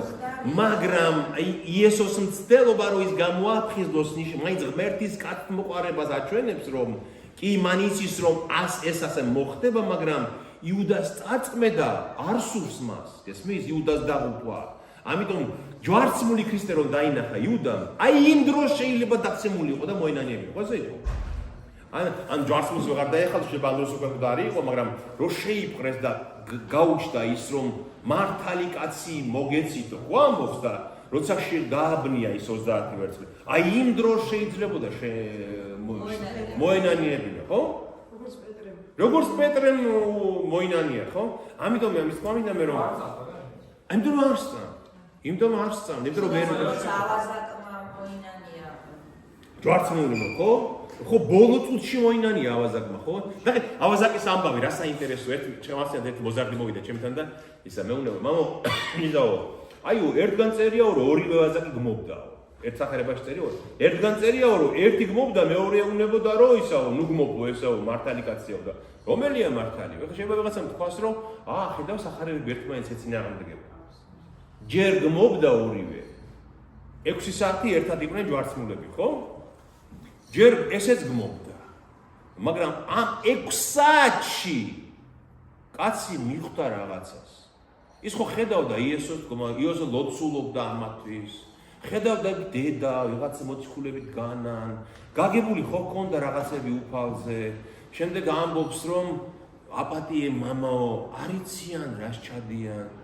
და კაცი ჯერ გმობის სიტყვებს შეიძლება ესეც ამბობდა რაღაცას, ერთ-ერთი ავაზაკი და ბოლოს ამ 6 საათის ბოლოს მოიქცა და შეინანა და ამბობს რომ მე ღირსი ვარ. ეს არ არის ღირსი ამისი რასაც აკეთებ. იმიტომ რომ იმ დროს 6 საათში მოიქცა კაცი, გესმის და ზოგი კიდე 60 წელიწადში ვერ აკეთებს ამას, გესმის და ამიტომ ყოველთვის აქვს შანსი ადამიანს რომ მოიქცეს და პატიებას თხოვოს ღმერთს. იმიტომ რომ იუდას დაღუპვაც არ უნდოდა უფალს. იუდას დაღუპვაც არ უნდოდა მას. ამიტომაც ცდილობს რომ გამოაფხიზოს, იმიტომ რომ აი თუნდაც ნახეთ პეტრემ როცა უღალატა რა გაახსენდა როცა გასთქვა. გაახსენდა ქრისტეს სიტყვები. კაი იუდამაც ხო უღალატა და როცა დაინახა რომ აი მზაკრულად მოწყუდა ეშმაკმა ხო ასე იცის. ჩაგადენინებს რაღაცას და როგორც კი ჩაიდენ იმ წუთში გეჩდება აზრი რომ აი მე ეს რა გავაკეთე. ხო ესეა? ამან როგორც კი ეს შეაპრობინა და დაიჭირეს და წაიყვანეს როგორც ავაზაკი უფალი, ხო? შეურაცხეს. აი იმ წუთში მიატოვა იგი ეშმაკმა იუდა და მიხვდა რა ჩაიდინა. ხო ესე იყო? როგორ მას არ უნდა გახსენებოდა ქრისტეს სიტყვები, რომ მიაწოდა ლუკმა, რომ გვერდზე დაისვა, ეს სიყვარულის საქმეები, რაც უფალმა აღასრულა, არ უნდა გახსენებოდა? აი პეტრეს ხო გაახსენდა უფალი რას ეუბნებოდა და ამიტომაც ტიროდა და ამიტომაც ნანობდა. ხო ესე იყო? თავი ხო არ მოუკლავს პეტრეს. ხო? მაგრამ იუდას ხედავ ისეა შეპრობილი ამ ბოროტები და ისე არ სწამს და ისე როგორ ვიქრა გაქვავებულია რომ ის ამბებიც კი არ ახსენდება უფლის და მე გვერდზე ვეჯდა ხო? და ხო უნდა სწოდონდა მას რომ აი გვერდზე თუ დამისვა ამასაც მაპატიებს. ხო უნდა ეფიქრა ასე კაც, ხო? მაგრამ არა, გაქვავებული, ანუ შეპრობილია უკვე ამ ყველაფრით და უკვე დაღუპვის გზაზე დგას. აი ეს არის. მაგრამ ჩვენ გვახსოვდეს, აი ეს არ შეგეშალოთ არასდროს. განა იმიტომ მოხდა, რომ დაიწერა ეს კაცობრივი გაგება წინასწარმეტყველებს. არამედ წინასწარმეტყველმა წინასწარ დაინახა ის რა მოხდებოდა და იმიტომ დაწერა. ხო, სხვადასხვა რამე. ხო, ხტებით რას ვიდა, ასო. რახან რა ხო, ეგ უკვე ბედის წერა, გესმის? ეგ უკვე ბედის წერა იქნებოდა, რომ ახან ბედი დაწერა ისაიამ რაღაცა, ასე უნდა მოხდარიყო, არა. ესაიას სული წმინდამ დაანახა ის რა იქნებოდა წინასწარ და ამიტომ დაწერა. მაგრამ მარტო ერთის გზა არის აღწერილი, ხო, სხვა ალტერნატიული გზა არ არის. არა, უნდა, აი ჩვენ გუშინ იქაც საუბარი გქონდა იმაში. სად ვიყავი გუშინ? ნიუბერგში. და მე თქვენ იქაც ახსენე. აი წარმოიდგინეთ, კაცთა რო ხარ ნაჩხუბარი. როგორი ძნელია შერიგება, ხო? ხო ესე? აი მაგარი ჩხუბი მოგივიდა ვინმესთან და რა ძნელია რომ აი კი შეიძლება რაღაც შეურიგო, მაგრამ რა აღდგეს ის თქვენი ის პირვანდელი ურთიერთობა, როგორი სრულია? ღმერთთან შერიგება ესე ადვილია. ღმერთმა რომელმაც სიცოცხლე მისცა ადამიანს უღალატეს, ხო? და ღმერთთან შერიგება უკიდურესად ძნელია. რატო იცი? იმიტომ რომ ჩემთან რომ მოდის ვიღაცა და პატიებას მთხოვს, მე მაინც კაცი ვარ, სუბიექტური ვარ, ხო? ამაზე თვალს დაახუჭავ, იმაზე თვალს დაახუჭავ, იმას დავიწყებ, იმასაც. გასმის? რაღაცას ვერ დავინახავ, ან რაღაცა შეიძლება არ მივაქციო, მაგრამ ღმერთი ასე არ არის. ღმერთი არის, ნახე იოანე როგორ ამბობს, აბსოლუტური ნათელი, რომელშიც არ არის ერთი მისხარეც კი ბნელი. გასმის? მას არ შეუძლია ის თვალის დახუჭვა, რაც ჩვენ შეგვიძლია. ამიტომ ღმერთთან ვინ შეგვარიგებდა? აი ვინ შეგვარიგებდა ღმერთთან? უცოდველი უნდა ყოფილიყო ვინმე, ვინც თავიდან დაიწყებდა ამას და შეგვარიგებდა, ხო? ეს კი ხოლ და ხოლ ღმერთმა იცოდა რომ კაცს ამის ძალა არ აქვს, კაცს ეს არ შეუძლია და ამიტომაც თქვა რომ დედაკაცის თესლი, დედაკაცისგან შობილი, ღმერთისგან განკაცებული ღმერთი გადაიხდეს, გამოგისყიდით და შერიგება მოხდეს. ესეც? აი ეს არის შერიგება ღმერთთან შევერიგდით ჩვენ ახლა და აი ამ მდგომარეობაში ვართ. ეს შეეძლო მხოლოდ ქრისტეს, სხვას არ არის. აი სხვა ალტერნატიული გზა არ არსებობდა რომ აი არ არსებობდა. არ არსებობდა, იმიტომ რომ კიდე ერთ შეკითხვა მქონდა განაწილებული კი დაეცა პასუხი რომ თვითონ როგორც კაცი იყო, თვითონ არა როგორც მეკარე, არამედ როგორც კაცი უხალი რომ ეფეწება, რომ ამარიდე თუ შესაძლებელია, მაგრამ იმასაც ეუბნება რომ იყოს ნება შენ. ანუ ეს უფლის ნება იყო რომ უფლის ნება იყო, კი. კი, რა თქმა უნდა, უფლის ნება იყო მისი ტანჯვა. ეს იოსაი ასე ამბობს. ხო, უფლის ნება იყო მისი ტანჯვა ჩვენს გამოსახულებით. თუმცა როგორც კაცი მეკარაც ჯეროდა რომ შეიძლება. ხო, მაგრამ ამბობს არა, ჩემი ნება არა, შენი ნება როგორც არის. მადლობა ღმერთს და მადლობა თქვენ ყველას. შემდეგ ვიღაც გავაგზავნოთ